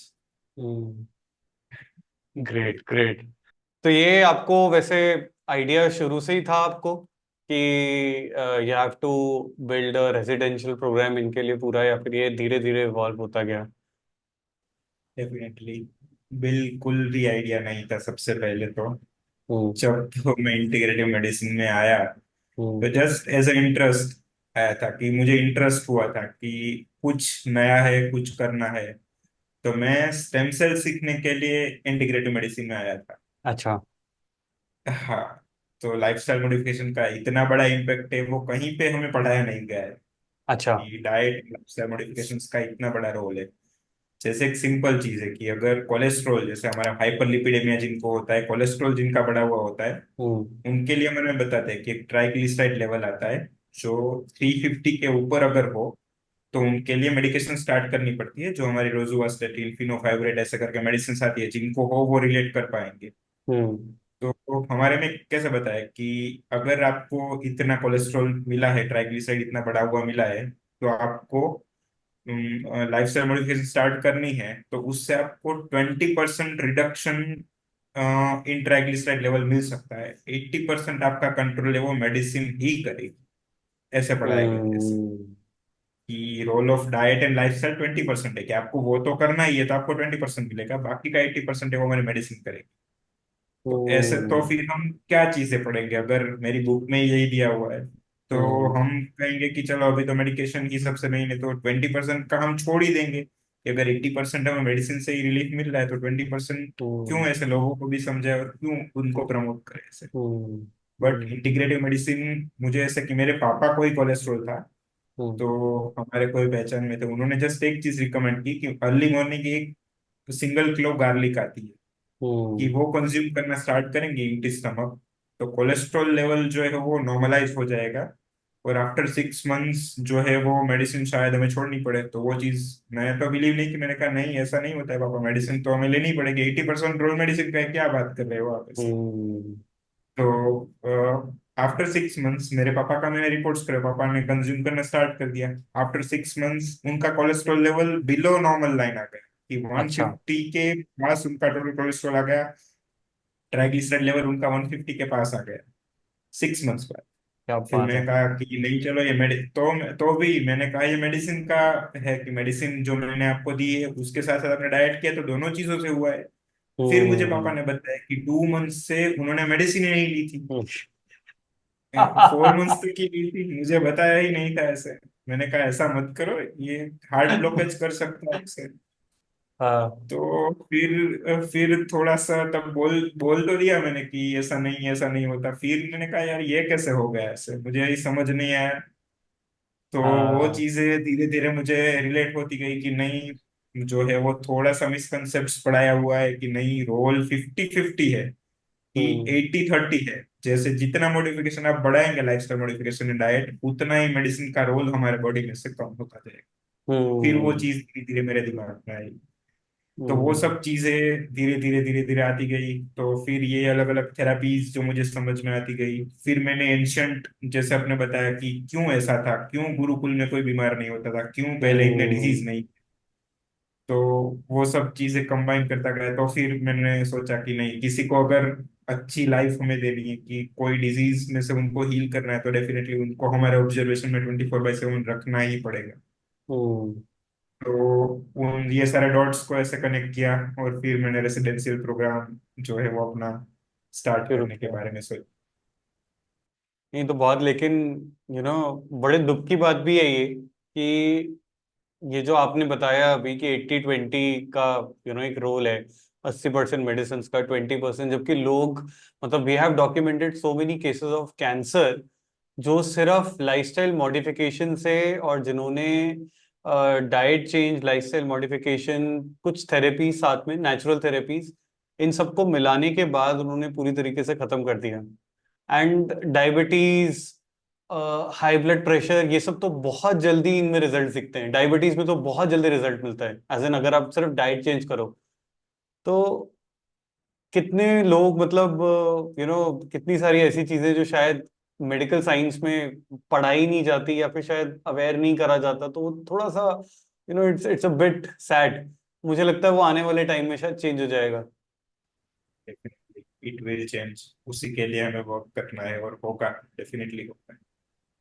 वैसे आप इंटीग्रेटिव में, आप ये जो एलोपैथिक मेडिसिन हैं, ये भी आप साथ में देते हैं? हाँ, जैसे देखिए कुछ कुछ चीजों का, जैसे अगर आप देखने चाहे कि विटामिन सप्लीमेंटेशन है, हम्म। तो अगर विटामिन B12 को अगर मैंने करेक्ट किया है, या फिर विटामिन डी को मैंने करेक्ट किया है, तो हम्म। उसके साथ साथ विटामिन B12 के एब्जॉर्प्शन के लिए फॉलिक एसिड की एक टेबलेट्स आती है, जो बिल्कुल। सबको पता होगा, येलो कलर की पिल आती है। अगर विटामिन डी को मैंने करेक्ट किया, तो उसके साथ साथ कैल्शियम की टेबलेट आती है। वो हम्म। चीज एक नेसेसरी है, कि अगर बोन्स की स्ट्रेंथ हमें बढ़ानी है, तो विटामिन डी को तो हम करेक्ट करेंगे। बट हम्म। हमारा फूड इंटेक, क्यों हमें पिल्स की जरूरत पड़ती है, क्योंकि हमारा फूड इंटेक ऐसा नहीं है। साथ साथ फूड है वो हमारा, पेस्टिसाइड्स इतना ज्यादा आता है, हम्म। एयर पोल्यूशन इतना ज्यादा है, जो सॉइल है वो पहले जैसी नहीं रही है, कंटामिनेशन की वजह से वो भी एकदम पोल्यूटेड हो गई है। हमारी जो रिवर्स है, हमारे जो तालाब है, सब कुछ वो भी पोल्यूटेड हो गया है। तो जो भी न्यूट्रिशन प्लांट्स को मिलना चाहिए वो भी उतना नहीं मिल रहा है, तो वो हम्म। हम कंज्यूम करेंगे, तो उतनी विटामिन, उतने न्यूट्रिशन जैसे उस डिजीज को हील करने के लिए चाहिए, उतना मिलना डिफिकल्ट है। तो हमें आर्टिफिशियली पिल्स के थ्रू उनको सप्लीमेंटेशन करना भी जरूरी है। तो उस हिसाब हम्म। से उतना रोज का बनता है, तो हम सप्लीमेंट्स प्रोवाइड करते हैं साथ में। और जैसे हम्म। अगर कोई इन्फेक्शन है, एक्यूट इन्फेक्शन, उनके लिए हम्म। एंटीबायोटिक्स जरूरी है। जैसे कोई भी इन्फेक्शन अगर हुआ है, तो एक सिंपल आयुर्वेदा में कंसेप्ट है कि fasting is the main treatment. कि हम्म। अगर आप थोड़ा रॉ फूड कंज्यूम करना स्टार्ट करेंगे, एटलीस्ट फॉर 1 डे, कोई भी इन्फेक्शन हुआ है, जैसे मलेरिया, डेंगू, वायरल इन्फेक्शन कोई भी, तो एक दिन सिंपल आप रॉ फूड पे रहेंगे, खाना जितना खाना हो, तो रॉ फूड पे रहने से हमारी जो गट हेल्थ है, जो गट है उनको रेस्ट मिलेगा। तो अपनी बॉडी है वो उस बैक्टीरिया वायरस के अगेंस्ट फाइट करने में कैपेबल होगी। तो जल्दी ही हमें रिकवरी होगी। तो उस टाइम अगर कोई एंटीबायोटिक की जरूरत है तो वो नेसेसरीली हमें देनी ही पड़ती है, तो वो मैं देता भी। Okay, okay, okay. तो इसके साथ इनका पूरा प्रोटोकॉल आप पूरा मैनेज करते हैं कि उनकी डाइट और लाइफस्टाइल क्या रहेगी, ये सब कंबाइन करके then we give a solution to the patient. Amazing. तो आप इसके बाद अब एज एन किस किस टाइप के आपने, जैसे क्रॉनिक केसेस में आपने डायबिटीज बताया, इवन हाई ब्लड प्रेशर बताया, कार्डियोवास्कुलर के आपने काफी सारे केसेस बताए, आपने कैंसर के भी कुछ केसेस देखे हुए हैं? हाँ डेफिनेटली, कैंसर के जो पेशेंट्स है उनमें सबसे मेन क्या होता है, कैंसर के पेशेंट्स में एक ही तकलीफ होती है कि हम्म, आफ्टर कीमोथेरेपी, रेडियोथेरेपी, उनकी साइड इफेक्ट्स जो है वो बॉडी पे बहुत ज्यादा होती है। हम्म, कि जो कीमोथेरेपी, रेडियोथेरेपी क्या वर्क करती है कि वो कैंसर सेल्स को किल करती है, बट राइट। उनका मेन ड्रॉबैक क्या है कि वो अपने हेल्दी सेल्स को भी नेचुरल करते हो। हेल्दी सेल्स है उनको भी वो किल करते हैं, जिसकी वजह से hmm, extreme weakness, extreme fatigue, anaemia means blood कम हो जाना, हम्म, वेट लॉस होना, एपेटाइट पूरी सप्रेस हो जाना, ये सारे सिम्टम्स बहुत ही कॉमनली देखने को मिलते हैं। हम्म, तो और उनको लाइफस्टाइल के बारे में हमारे जैसे, अगर कोई भी ऑन्कोलॉजिस्ट हमारे फील्ड में कहीं पे ऐसा नहीं पढ़ाया गया कि अगर आपको कैंसर है तो sugar consumption and milk products का कंजप्शन, सबसे मेन एडवाइस मैं अपने पेशेंट्स को देता हूँ कि sugar consumption and milk products का कंजप्शन अगर हम बंद करेंगे तो कैंसर सेल्स है वो सरवाइव ही नहीं कर पाएंगे, तो उनको जो मीडियम चाहिए वो प्रोवाइड ही नहीं होगा। तो ये दो हम्म, एडवाइस सबसे मेन मेरे पेशेंट्स को देता हूँ। तो हम्म, उससे ही उनमें काफी रिलीफ मिलना स्टार्ट हो जाता है। तो उनमें जो पेन है, जो लाइफस्टाइल मॉडिफिकेशन से उनके जो सिम्टम्स है, उनकी जो वीकनेस है, वो ऐसे लंबे टाइम तक भी नहीं, विद इन 3 डेज वो इम्प्रूव होना स्टार्ट हो जाती है। अगर किसी को गट इश्यूज भी है तो वो भी 3 डेज में रिजोल्व होना स्टार्ट हो जाते हैं। अगर उनको अगर हम अच्छा मीडियम प्रोवाइड करें, अच्छी लाइफस्टाइल, अच्छा डाइट प्रोवाइड करें, तो ये इन 3 चीजों से ही उतना बेनिफिट उनमें मिल रहा है। हम्म, जो कैंसर में मेन पेन होता है उनको, क्रोनिक पेन, जिसके लिए कई बार हमें मॉर्फिन नाम की एक मेडिसिन आती है वो भी लेनी पड़ती है कि उतना पेन होता है। तो जब से मैंने इंटीग्रेटिव मेडिसिन प्रैक्टिस स्टार्ट की है, मेरे कोई भी पेन हो, अगर किसी को कोई भी चीज का पेन हो, ऐसे नी का ऑस्टियोआर्थराइटिस का पेन हो या फिर ऐसे कैंसर का कोई ऑर्गन का स्पेसिफिक पेन हो, वो पेन हम्म, 3 डेज के बाद सस्टेन ही नहीं कर पाता, उनका पेन पूरा ही चला जाता है, ऐसे हम्म, 100% चला जाता है। तो वो ही एक बहुत बड़ी थी, उनको उतने सिम्टम्स में से रिलीफ मिलता है तो ही वो अच्छा फील करना सकते हैं। जिनको अगर अल्सर्स हो बहुत बड़ा, तो उनका पेन कितना बड़ा होता है वो, तो वो भी उनको पूरा फील नहीं होता है। तो वही एक बहुत बड़ा अचीवमेंट है कि वो पेशेंट के लिए, कि वो बोलता है कि बस यही चला गया मेरे लिए काफी है ऐसे। जो उनके हम्म, इंटरनल इश्यूज हील होना स्टार्ट होते हैं वो तो एक अलग डायरेक्शन में वर्क करते हैं। हम्म, अगर ऐसे ही देखा जाए तो एलर्जी जो होती है, जो एलर्जी, अगर किसी पेशेंट्स को ऐसे क्रोनिक साइनोसाइटिस, राइनाइटिस कितना कॉमन है कि ऐसे डस्ट हो गई या फिर ऐसे कोई राइट, फूड हो राइट, गया, राइट। ऐसे वो खाते ही सीसा कर्ड हो गया ऐसे, तो खाते ही उनको स्नीजिंग स्टार्ट हो जाती है, उनको कफिंग स्टार्ट हो जाता है। तो हम्म, उनको मेडिसिन लेनी पड़ती है, जो anti allergic anti histaminic medicine हमारी आती है, तो वही लेनी पड़ती है। तो भी उनको क्या है, जब जब भी ऐसे सिम्टम्स हो, हमारे में क्या बताते हैं कि ये चीजों से आपको एलर्जी है, तो ये चीज है आपको अवॉइड करनी है। तो ऐसे तो हम कैसे सर्वाइव कर पाएंगे, हम्म, अगर हमने खाने में ही इतना छोड़ दिया तो कैसे सर्वाइव करें।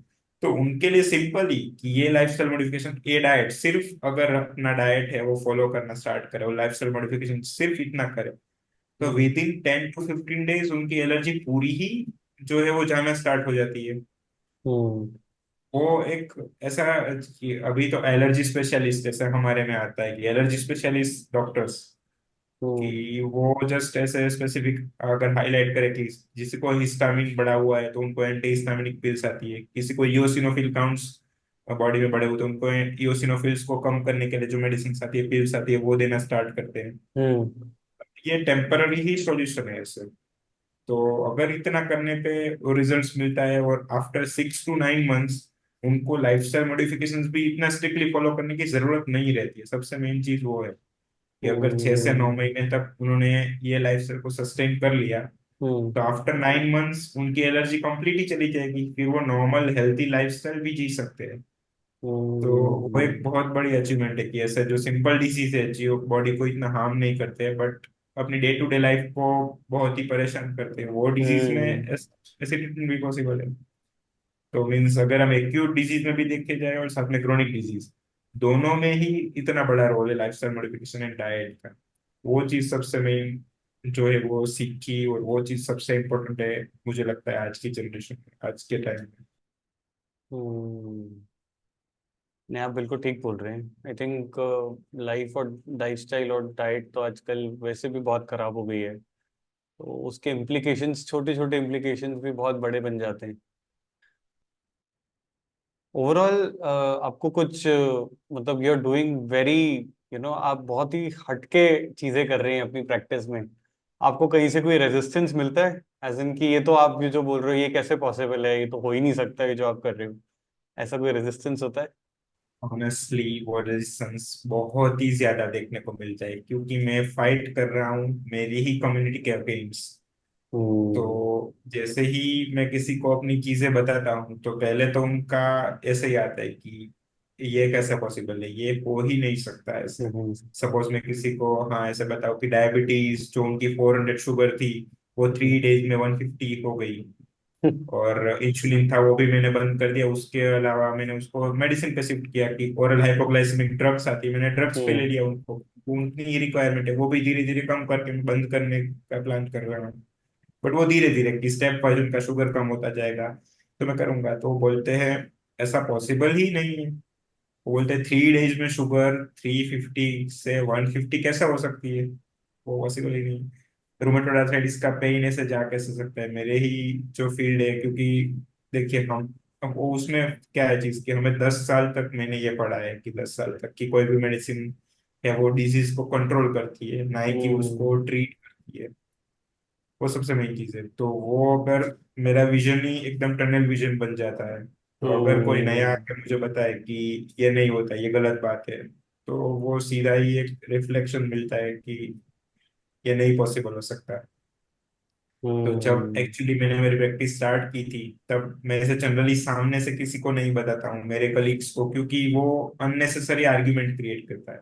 हम्म। बट अभी वही जो मेरी फील्ड है वो मेरे फ्रेंड्स है जो भी मेरे कलीग्स है वही अभी बताते कि नहीं ये तेरे रिजल्ट्स प्रूव कर रहे हैं कि ये चीजें कितनी वर्क करती है। हम्म। और अभी तो वो लोग उनके खुद के सॉल्यूशंस के लिए भी मेरा अप्रोच करते हैं कि मुझे ये डिजीज है इसमें क्या किया जाए। छोटी हम्म। बहुत एक एक भी सिंपल होता है तो भी कि अभी इसमें क्या क्या लाइफस्टाइल मॉडिफिकेशन हम कर सकते हैं, कौन सी चीज हम कर सकते हैं, हम्म। वो भी देखने को मिलता है। तो ये थोड़ा सा स्ट्रगलिंग पीरियड था कि जब मैंने स्टार्ट किया ऑलमोस्ट 2-3 साल, तो अभी जो है वो अभी फील हो रहा है कि नहीं ये अभी वर्क कर रहा है, लोग इस हम्म। पर बिलीव कर रहे हैं। बस तो जितने ज्यादा लोगों को हम ये हेल्प कर पाए वो उतना मुझे अच्छा लगता है कि जब पेशेंट मेरे यहाँ से ट्रीट होके जब उनकी स्माइल के साथ वो ब्लेसिंग्स के साथ जाता है, वही चीज खुशी देती है कि नहीं अभी अभी बहुत है जो मेहनत की है, वो अभी काम हो हम्म। गया उसका, सब हो गया अभी। हम्म। नहीं नहीं, बिल्कुल मुझे भी लगता है कि पेशेंट से आपको बहुत बहुत ज़्यादा ऐसी चीज़ें मिलती होंगी जो कि आप भी इमेजिन नहीं कर सकते। क्योंकि एक एक पेशेंट जो होता है ना, सोल्यूशन के लिए आता है, वरना हिम्मत हिम्मत बेचारा वो लूज कर चुका होता है कहीं ना कहीं।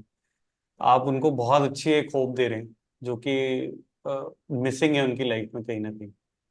और मुझे हम्म। लगता है आप ना अपने फेलो डॉक्टर्स को भी होप दे रहे हैं कि इन इन चीजों में जाने से शायद उनके रिजल्ट्स और बेहतर हो जाएंगे। तो वो भी ऐसा मुझे हो लगता रहा है। है।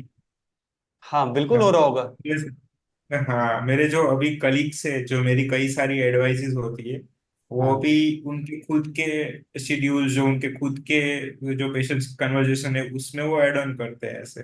जो जो हम्म। चीजें मैंने कई बार बताई है तो वो भी ऐड ऑन हो रही है ऐसे। तो हम्म। वो एक बहुत ही एक अंदर से हैप्पीनेस होती है उस चीज को सोच के हम्म। कि अभी नहीं जो हम चाहते हैं कि जो लोगों तक इंफॉर्मेशन सही पहुंचनी चाहिए वो अभी मैं अकेला नहीं, मेरे साथ और भी लोग जुड़ रहे हैं जो भी ये पहुंचा रहे हैं। तो हम्म। वो एक बहुत ही खुशी देती है, अंदर से बहुत ही खुशी होती है वो देख के। हम्म। आपके किस चीज में सबसे अच्छे रिजल्ट्स मिलते हैं, एज इन कुछ जैसे किडनी डिजीज आपने बताया, डायलिसिस के पेशेंट जो कि विश्वरूप राय चौधरी जी का एक मैकेनिज्म है, जिसमें वो एक बाथटब में लेटाते हैं एंड उससे उनका डायलिसिस ठीक करते हैं, तो आप वैसे ही ट्रीटमेंट यूज करते हैं? हाँ एक्चुअली देखिए, क्रोनिक किडनी डिजीज जैसे आपने बताया, तो हाँ। उसमें वो बाथटब का बहुत ही बड़ा रोल है हम्म। कि उनसे उनके डायलिसिस की फ्रीक्वेंसी है वो डेफिनेटली कम होती है, वो तो हम्म। देखा हुआ ही है हम्म। कि हाँ कि उनकी फ्रीक्वेंसी, उनके साथ साथ हम ओजोन और विटामिन सप्लीमेंटेशंस भी देते ओके। हैं। ओके। ओके। हाँ, कि उनको किडनी फेलियर की वजह से विटामिन डी एब्जॉर्प्शन ही नहीं होता है, तो वो हम साथ में ही हम्म। देते हैं। और साथ में जैसे अभी मेरा प्लान है, अभी जो मैं सोच रहा हूँ कि जो किडनी उनकी रीजनरेशन हुई है, तो सबसे हम्म। मेन अगर उनको रीजनरेट के लिए अगर हम स्टेम सेल्स की हेल्प ले पाए, तो रिजल्ट शायद हम जो सोच रहे हैं कि जो क्रोनिक किडनी डिजीज के पेशेंट्स में मेन उनको चाहिए होता है रिलीफ, वो चीज हम्म। शायद हम प्रोवाइड कर पाए। तो वो हम्म। अभी थोड़ा प्लान है। जो मैंने सिंपल साइंस बताया आपको कि जैसे होता है, वही सेम प्रोटोकॉल है कि वो हर एक हम्म। पेशेंट्स में अलग अलग होता है कि कोई पेशेंट्स को जितनी जरूरत है उतना ही बात, उतनी ही थेरापी, आयुर्वेदा की वही थेरापी, डाइट उस हिसाब से डिजाइन करके। तो हम्म। जैसा है डायबिटिक पेशेंट्स है तो उनमें शुगर एंड शुगर कंजप्शन बंद होता है। अगर हम्म। हाइपरटेंशन के पेशेंट है तो उनको हम जो है वो सॉल्ट रेस्ट्रिक्टेड डाइट देते हैं। कोलेस्ट्रॉल के ओके। पेशेंट्स है तो उनको जीरो ऑयल फूड देते हैं। No one. हम्म। और जो डायबिटिक पेशेंट्स है उनमें मेन हम विदाउट ग्रेन रोटी देते हैं। हम्म। जो हाँ कि कोई भी ग्रेन नहीं देते हैं, हम सिर्फ दाल की या फिर जो सीड्स है उनकी रोटी बनाकर उनको देते हैं, जो उनको इससे भी 10 गुना टेस्टी होती है। अच्छा। तो ऐसे हर एक पेशेंट्स में थोड़ा बहुत चेंजेस होता है, बाकी सिंपल हम्म। प्रोटोकॉल जो डिजाइन किया हुआ है वो सबके लिए एप्लीकेबल है। अच्छा। तो अच्छा। अभी यस, हाँ अभी इसमें ऐड ऑन करने के लिए जो मैंने बताया कि स्टेम सेल्स जो है उन पे लिए उनके बारे में अभी मैं रिसर्च वगैरह कर रहा हूँ कि हम्म। वो ऐड ऑन करके अगर हम किडनी डिजीज के पेशेंट्स को और रिलीफ दे पाए, तो वो हम्म। से बड़ी अचीवमेंट होगी। हम्म। आपने बताया आप जूसिंग भी देते हैं, आप उनको अलग अलग टाइप की, अगर किसी को खाना, किसी को लो फैट चाहिए, तो आपका ये सब सेटअप आपने अपने हॉस्पिटल में ही बना रखा है फॉर फूड, फॉर डिफरेंट, जो आपने ये चीज़ें आपने बताई बाकी योगा से रिलेटेड या फिर आपने अर्थिंग से रिलेटेड, ये सब आपने हॉस्पिटल में सेटअप्स बनाए हुए हैं? हाँ एक्चुअली हॉस्पिटल का पूरा ही ऐसा एक हमारा जो एक जगह है, जहाँ पूरा हॉस्पिटल में जहाँ पे एक सेक्शन है वो किचन है, स्टाफ हाँ। रूम है, एक अच्छा। साइड ट्रीटमेंट के लिए जहाँ पे पंचकर्मा सेंटर है, अच्छा। ओजोन थेरेपी है, यस, ओके। आयुर्वेदा, हाँ योगा मेडिटेशन हॉल है, आयुर्वेदा रूम है, प्रेयर रूम है, कि प्रेयर का भी एक बहुत बड़ा रोल है, लाइब्रेरी छोटी सी बनाई हुई है, हम्म। कॉम्पैक्ट है थोड़ा सा, बट प्रॉपरली डिजाइन किया हुआ, प्रॉपरली मैनेज किया हुआ है।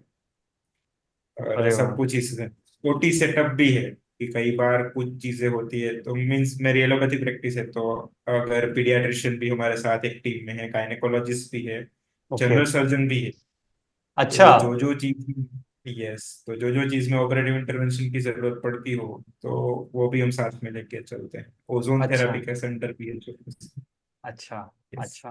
अरे वाह। यस। अरे वाह, तो ये तो पूरा अपने तो वेलनेस रिट्रीट हो गया, जैसे एक आप आओ, ये हॉस्पिटल से ज्यादा ये तो रिट्रीट हो गया पूरा, आप आओ रीजुविनेट होके भी जाओ और साथ साथ आप पूरा ठीक भी होके जाओ। नहीं, बस। ये तो एक्चुअली ये ना नीड ऑफ द आवर है, क्योंकि एक प्रॉब्लम जो है वो एक एक चीज से, एक पैथी से हम लिमिट कर देते हैं कि इस पैथी में शायद सोल्यूशन है, लेकिन आप सारी पैथीज को इंटीग्रेट करके एक सोल्यूशन दे रहे हैं एक पेशेंट को। दो, जो ओवरऑल ना एक आज के टाइम में स्पेशली आफ्टर कोविड, तो बहुत बड़ा एक इम्पॉर्टेंट एरिया बन गया है, क्योंकि अगर ये भी ना हो ना तो लोग एक प्रतीक के बाद डिसअपॉइंट हो जाते हैं। जैसे आपने आयुर्वेदा का बोला कि आयुर्वेदा में सिर्फ अगर आयुर्वेदा लेगा तो शायद उसको रिजल्ट्स थोड़ा लेट मिले या धीरे मिले। तो this is this is the need of the hour. ये तो बहुत ही मतलब बहुत इंप्रेसिव चीज है ये। जैसे क्या है, हमारी पूरी टीम, जैसे इंटीग्रेटिव मेडिसिन में भी पूरी टीम, योगा टीचर जो हमारे हैं वो 12 इयर्स का उनका एक्सपीरियंस है कि 12 इयर्स उन्होंने यौगिक शिक्षा प्राप्त की है। हम्म। वो हिमालय भी 1 साल रहे हैं, उसके अच्छा। बाद अभी वो योगा करते हैं, तो उनका ऑरा, जो अगर 5 मिनट भी हम उनके साथ बैठते हैं तो हमें इतनी हम्म। पॉजिटिव फीलिंग आती है कि वो एक अलग ही कि नहीं, ये ऑरा भी एक चीज होती है कि पर्सन का ऑरा भी मैटर करता है ऐसे। जो हम्म। आयुर्वेदा, हमारा आयुर्वेदा मैडम है, जो एमडी है, एमडी पंचकर्मा किया हुआ है, अच्छा। तो मैडम उनका एक्सपीरियंस हमसे शेयर करते हैं कि तो वो भी एक अलग इम्पेक्ट देता है कि मैं जब उनसे डिस्कस करता हूँ कि इनमें हम ये करेंगे, तो मैडम का उनका ओपिनियन होता है कि नहीं, ये ट्रीटमेंट इनके लिए बराबर वर्क करेगी। तो वो एक इंटीग्रेशन से भी काफी, जो होम्योपैथी, हम कई बार होम्योपैथी जैसे स्किन डिजीज में होम्योपैथी का बहुत बड़ा रोल है। तो हम्म। अगर मुझे मेरी ट्रीटमेंट के साथ जरूरत पड़ती है कई बार होम्योपैथी की, तो हमारे एक सर है, वो उनका एक्सपीरियंस 40 इयर्स का है होम्योपैथी में, सर की एज 60 है। अच्छा। तो वो अपना एक्सपीरियंस शेयर करते हैं। तो जब हम डॉट्स को कलेक्ट करते हैं ऐसे, तो ऐसा लगता है यानी नहीं, अभी कुछ भी इम्पॉसिबल नहीं है ऐसे।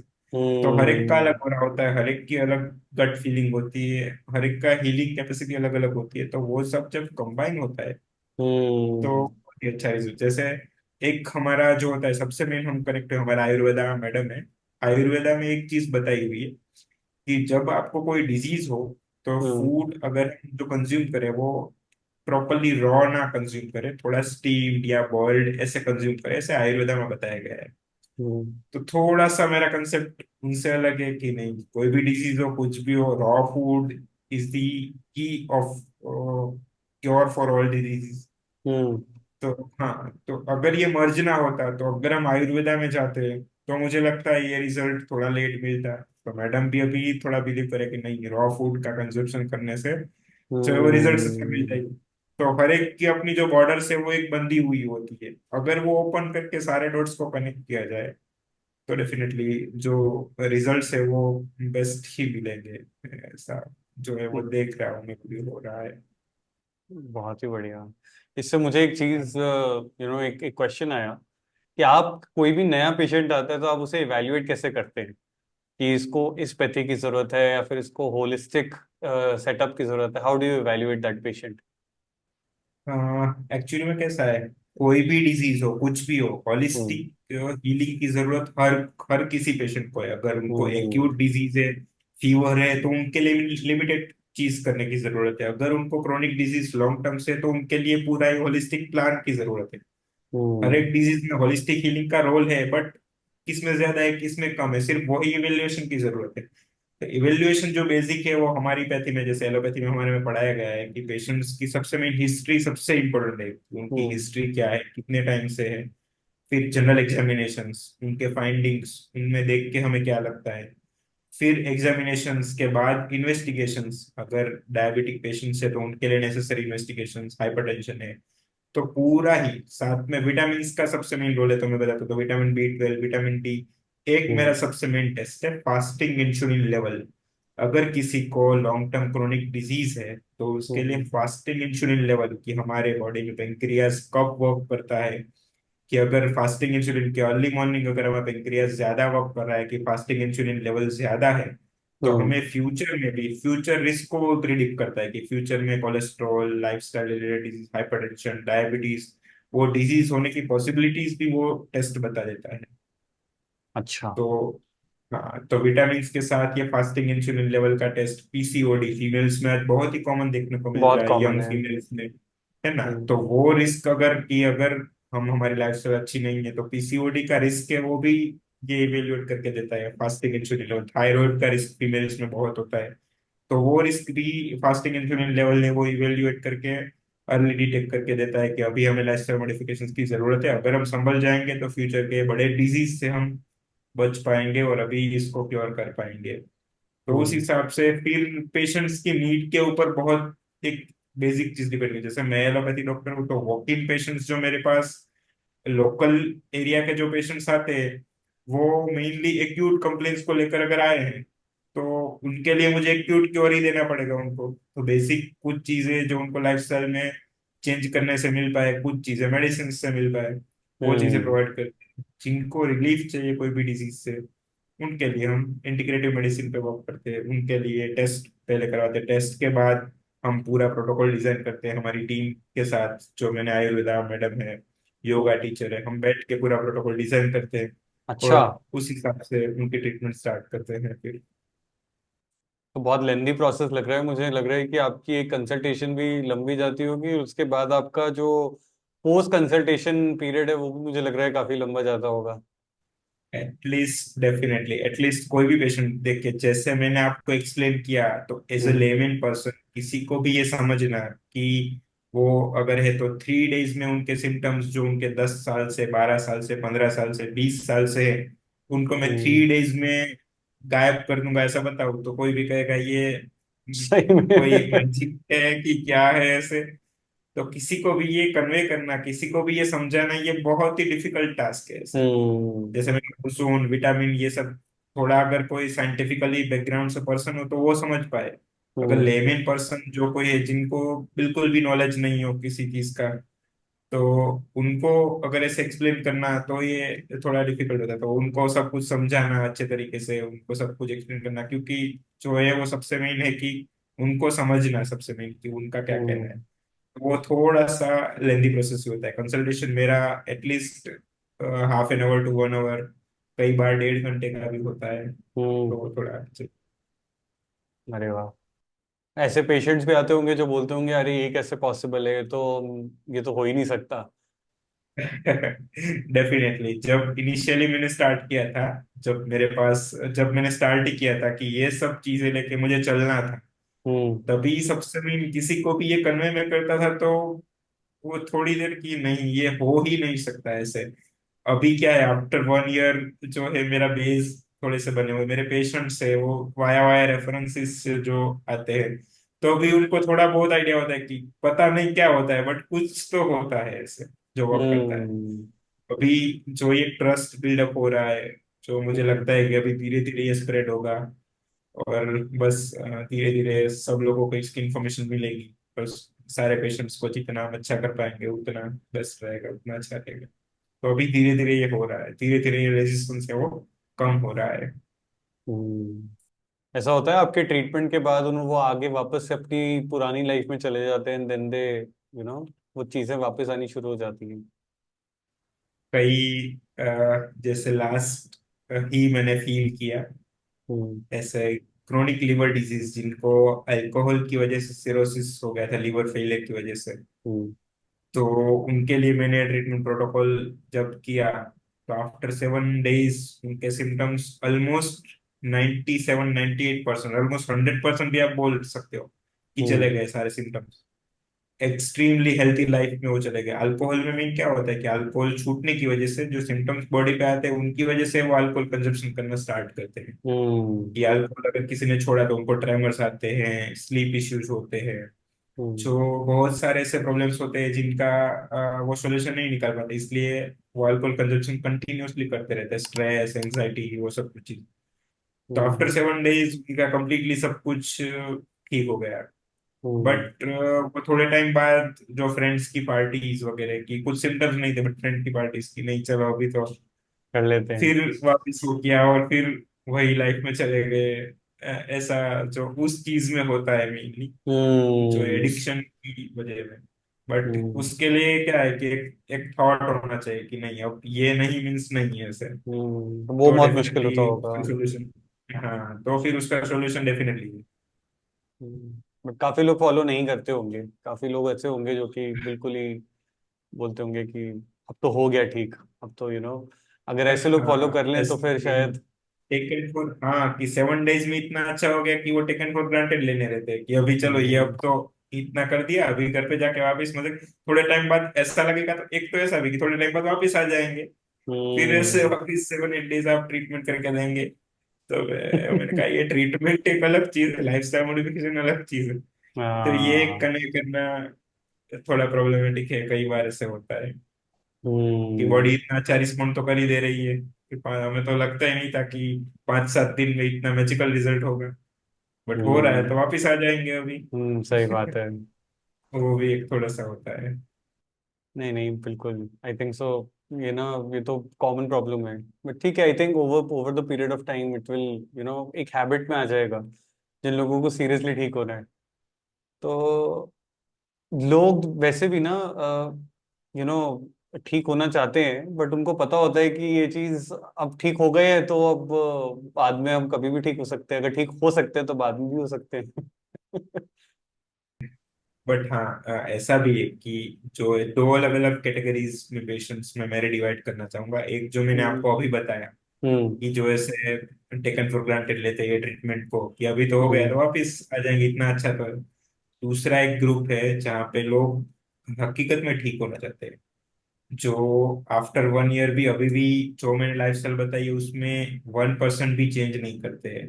हम्म। जो उनका रिजल्ट जो मिल रहा है वो परफेक्टली ऐसे मिरेकुलस रिजल्ट्स है, ऐसे कि वो आफ्टर हम्म। 1 ईयर उनकी मेडिसिन पूरी ही बंद हो रही है, पूरी ही बंद हो रही है। तो वो हम्म। भी एक ग्रुप है कि वो अभी तो वो खुद ऐसा, फिर मैं उनको ही बताता हूँ कि आप भी सेमिनार्स कंडक्ट करो, आप भी कुछ करो।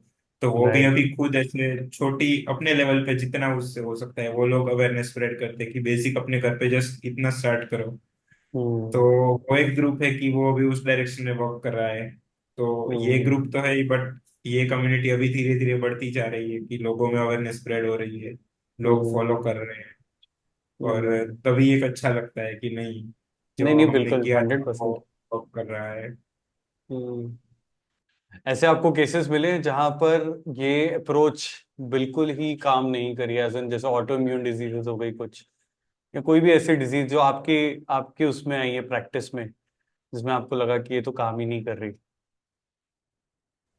अ, अभी देखिए, मैंने ऑनेस्टली मैं कह रहा हूँ कि जो मैंने मेरी प्रैक्टिस स्टार्ट की है उसमें आज तक कोई भी ऐसा पेशेंट नहीं आया है जिसमें मैंने एक्सपेक्ट किया हो कि कुछ रिजल्ट मिलेगा और कुछ रिजल्ट ना मिला हो। अच्छा। अरे वाह। यस, हर एक चीज में रिजल्ट मिलता है, प्लस माइनस होता है कि बॉडी के नहीं। हिसाब से, डिजीज के हिसाब से, वो कि किसी को ज्यादा मिलता है किसी को कम मिलता है, बट इम्प्रूवमेंट हर एक केस में मैंने देखा है। इसीलिए हम्म। बिलीव जो है वो डे बाय डे इतना स्ट्रांग होता जा रहा है, मैं ओपनली इसको इतना प्रमोट कर रहा हूँ। और हम्म। अभी शायद अगर फ्यूचर में हुआ तो मेरा पूरा ही ये एलोपैथी प्रैक्टिस पूरा ही छूट जाएगा मुझसे और मैं इसी फील्ड में आ जाऊंगा। वो भी एक हम्म। पॉसिबिलिटी है कि जिस डायरेक्शन में वॉक कर रहा हूँ उतने अच्छे से मुझे रिजल्ट मिल रहे हैं, तो वो एक बहुत ही बड़ा सेटिस्फेक्शन देते हैं जब पेशेंट्स यहाँ से जब अपनी स्माइल के साथ वो ब्लेसिंग्स लेके जाता है। तो वो एक फीलिंग ही अलग होती है जो आज तक हमने फील नहीं की थी। तो वो एक हम्म। बहुत बड़ी अच्छे से इंटरनल हैप्पीनेस देती है। आई थिंक आपका विजन भी बहुत बड़ा लग रहा है मुझे, specifically when it comes to spreading integrative medicine in India. तो आप इसमें अब और क्या क्या कैसे प्रमोट कर रहे हैं आप इसे?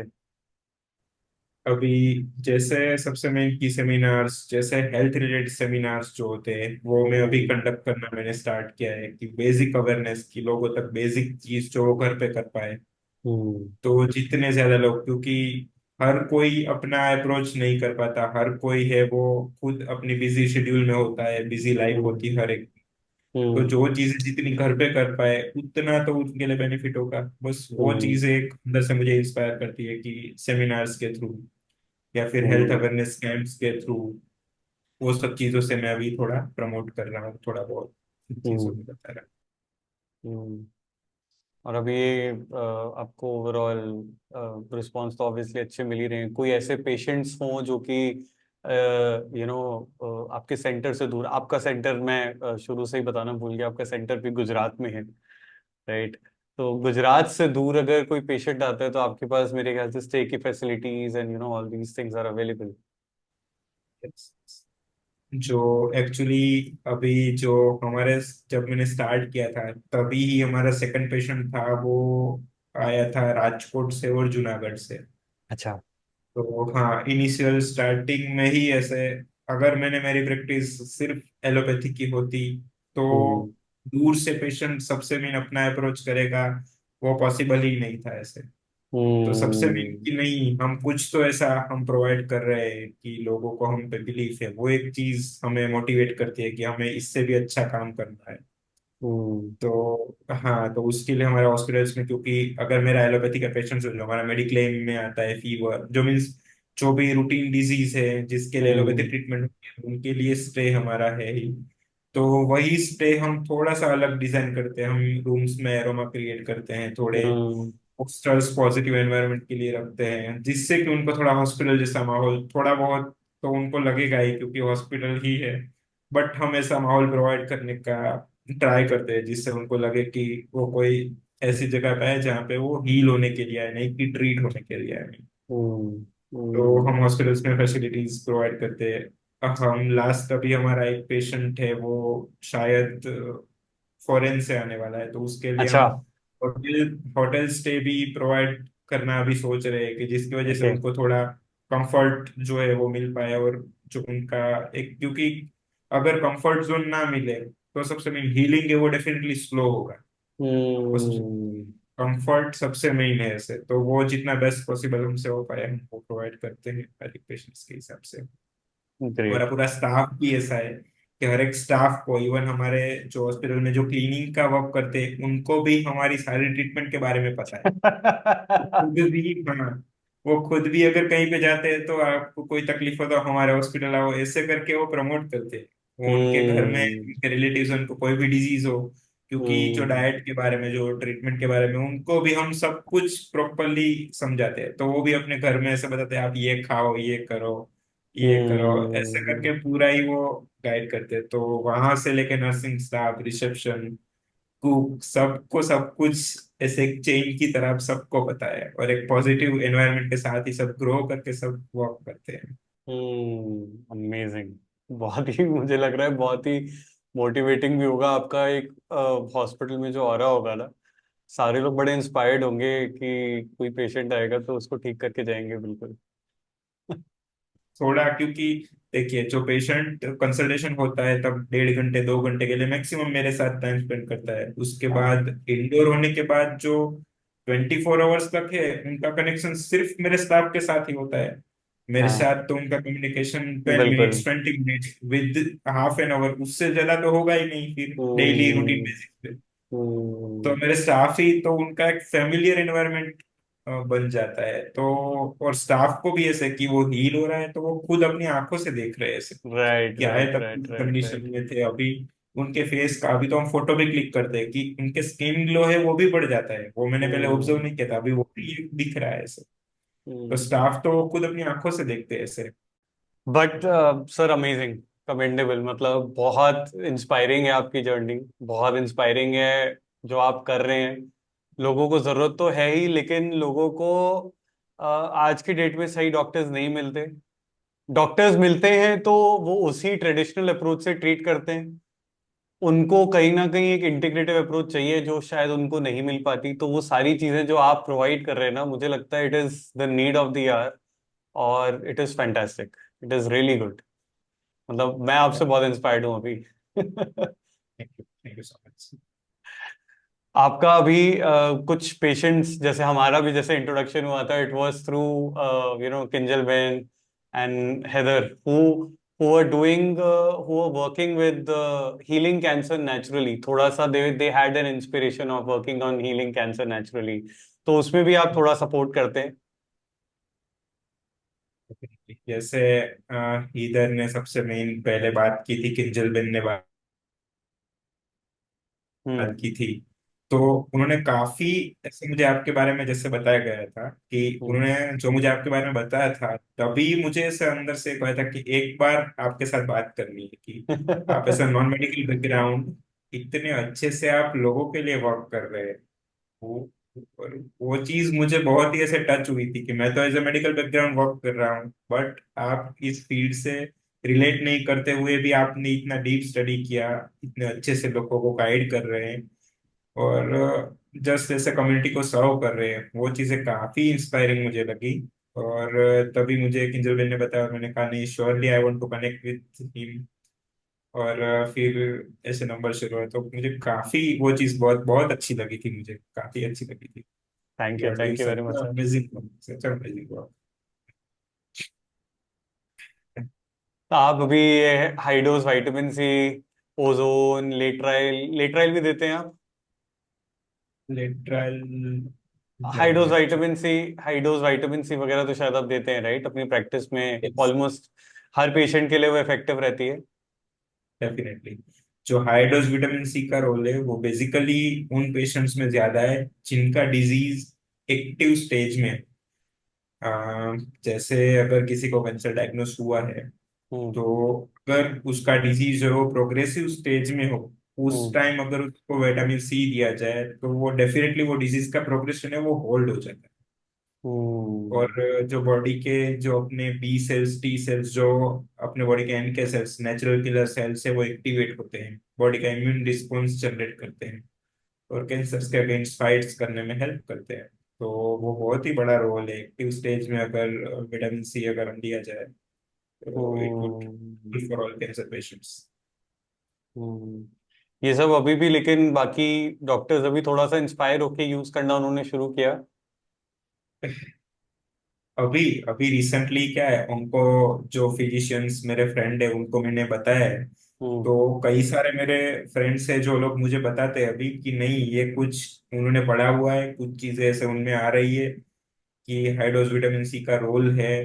बट हम्म। तो भी कई बार कैसा होता है कि जो कई बार ऐसे बताया गया था कि किडनी जो है उनमें क्रिस्टलाइज फॉर्म अगर राइट। विटामिन सी का हो जाए तो रिनल स्टोन वगैरह वो क्रिएट हो करती है। सकता है। मतलब ड्रॉबैक्स थोड़े बहुत उनके माइंड्स में होते ही है ऐसे। हम्म तो जितना हम प्रैक्टिस करते हैं, जितना अच्छे से हम दे पाते हैं कि विदाउट फियर, वो लोग थोड़ा कॉशियस होके देते हैं कि थोड़ा बहुत उनको, हम्म क्योंकि रिजल्ट्स जो है वो हमने देखे। तो अभी धीरे धीरे वो आ रहा है। जैसे हाइपरबैरिक ऑक्सीजन जो होता है, हाइपरबैरिक ऑक्सीजन जो बेसिकली क्या है ऐसे कि हम जो जैसे मैंने बताया कि एयर पोल्यूशन की वजह से हमें प्रॉपर ऑक्सीजनेशन मिलता ही नहीं है, तो हाइपरबैरिक ऑक्सीजन क्या करता है, वो हम्म 98% कॉन्सेंट्रेटेड ऑक्सीजन है, वो थोड़ी मिनट्स के लिए दिया जाए तो बॉडी के वाइटल्स ऑर्गन्स को ऑक्सीजन मिल जाएगा। हम्म तो जो भी डिजीज के अगेंस्ट फाइटिंग कैपेसिटी है वो हमारी बॉडी की इंक्रीज हो जाएगी।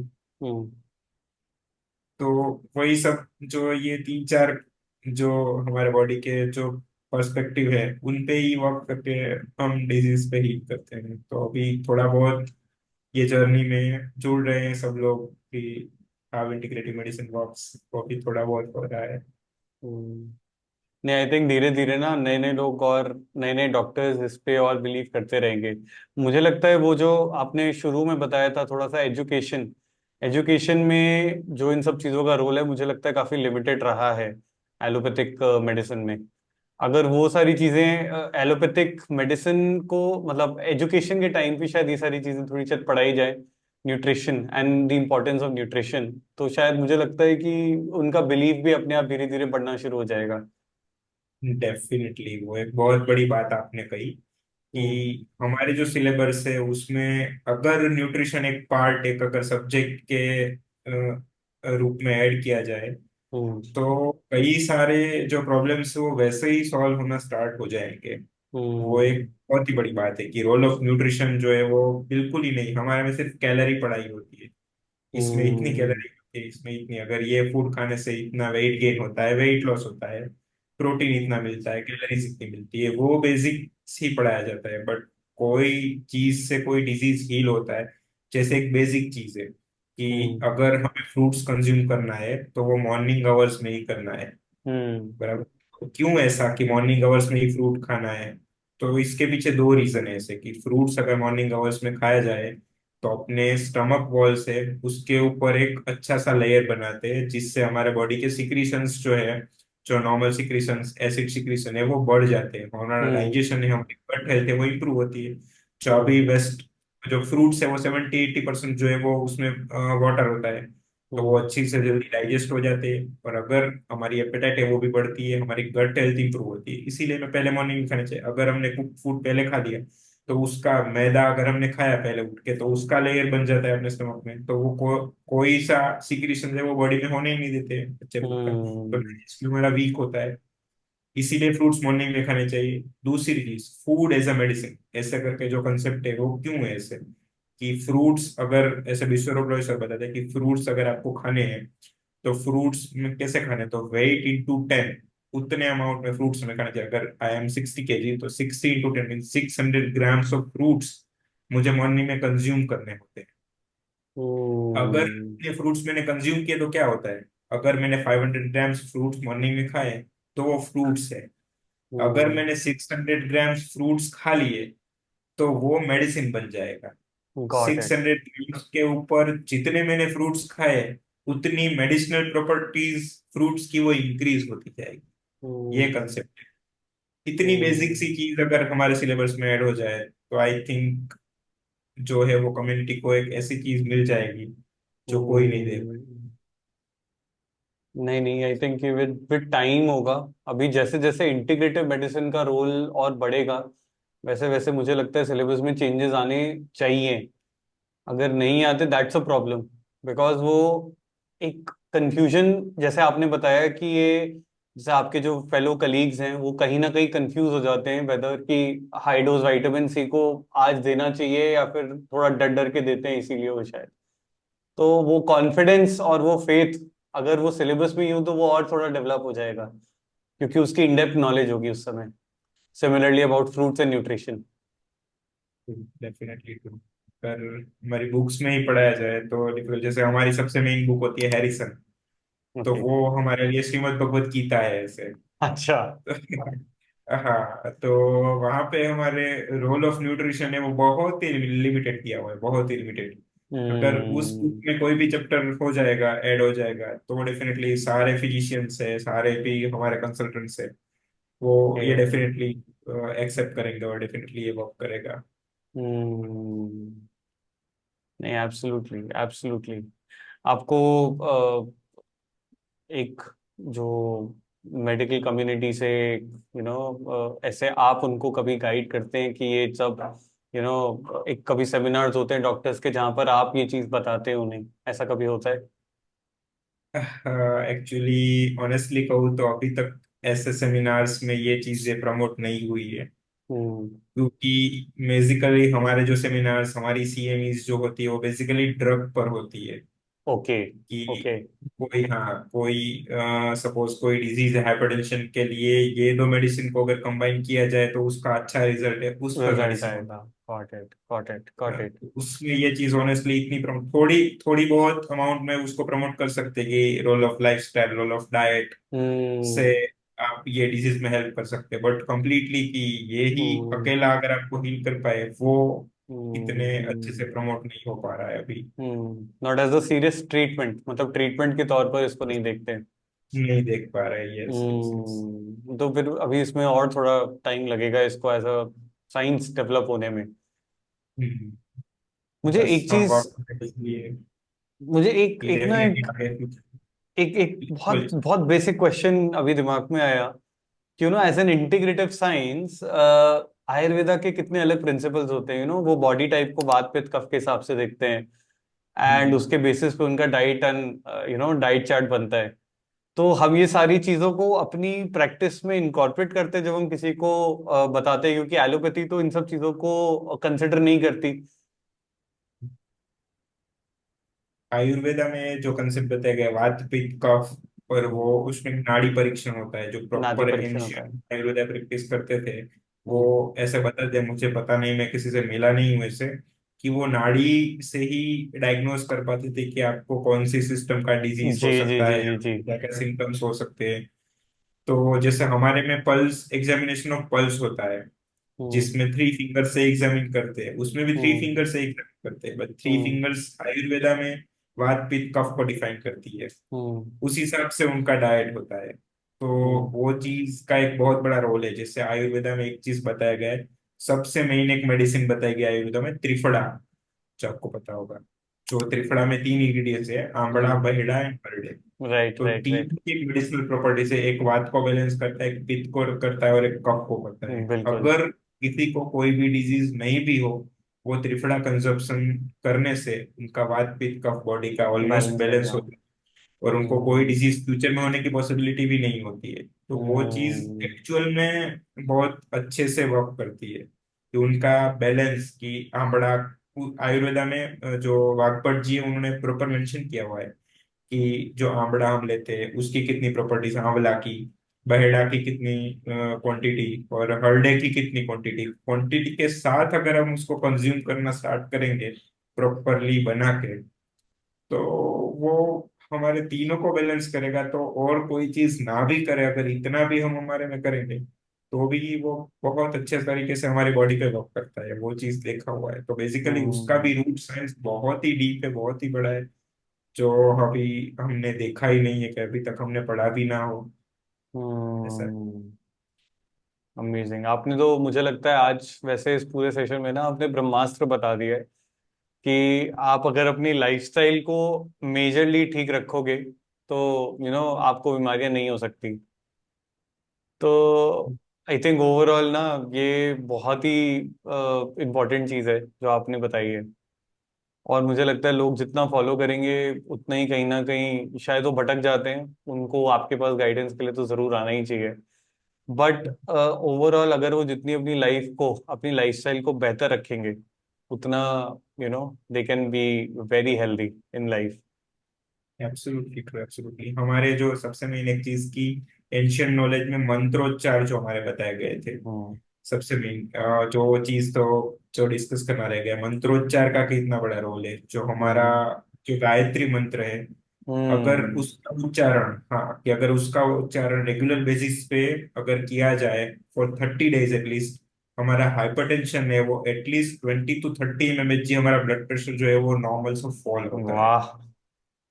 ये इतना बड़ा साइंस है उसका, कि इसीलिए हम, मैं ब्राह्मण हूँ, तो हमारे में जब जनोई, हमारा एक यज्ञ पवित्र करके हमारा एक होता है कि जनोई हमें दी जाती है, हम्म तो उसमें हमें बताया जाता है कि रेगुलर डेली 108 टाइम्स गायत्री मंत्र का उच्चारण करना है। तो उस टाइम मुझे बहुत ही इलॉजिकल लगा था, मैं 8th स्टैंडर्ड में था, कि भाई इतने बार ये एक चीज बोल बोल करने से, बोलने से क्या होता है ऐसे। बट हम्म अभी जो ये स्टडीज, जो एंशियंट नॉलेज जो बताया गया है उसमें से, कि अगर डेली 108 टाइम्स हमने गायत्री मंत्र का उच्चारण किया, तो ये स्टडीज प्रूवन है ऐसे, कि ब्लड हम्म प्रेशर है वो फॉल होता है, और आफ्टर 6 मंथ ब्लड प्रेशर की मेडिसिन हमें डिक्रीज ही करनी पड़ती है। हम्म तो उन चीज से ही सबसे मेन मैंने अपने हॉस्पिटल का नाम ओम हॉस्पिटल रखा था, कि ओम जो है वो सब कुछ है उसमें, it is a soul hmm of earth, ऐसा है। तो वो एक बहुत बड़ा रोल है।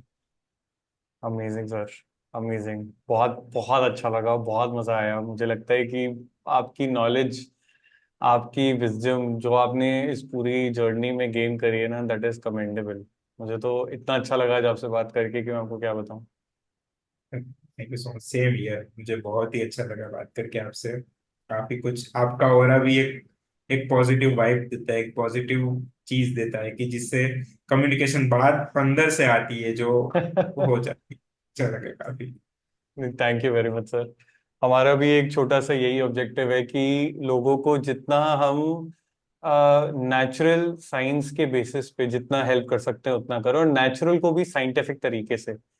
क्योंकि लोगों को साइंस में भी विश्वास है, लोगों को नेचुरल में भी विश्वास है, लेकिन लोगों को नेचुरल साइंस नहीं पता कि नेचुरल साइंस कैसे काम करती है।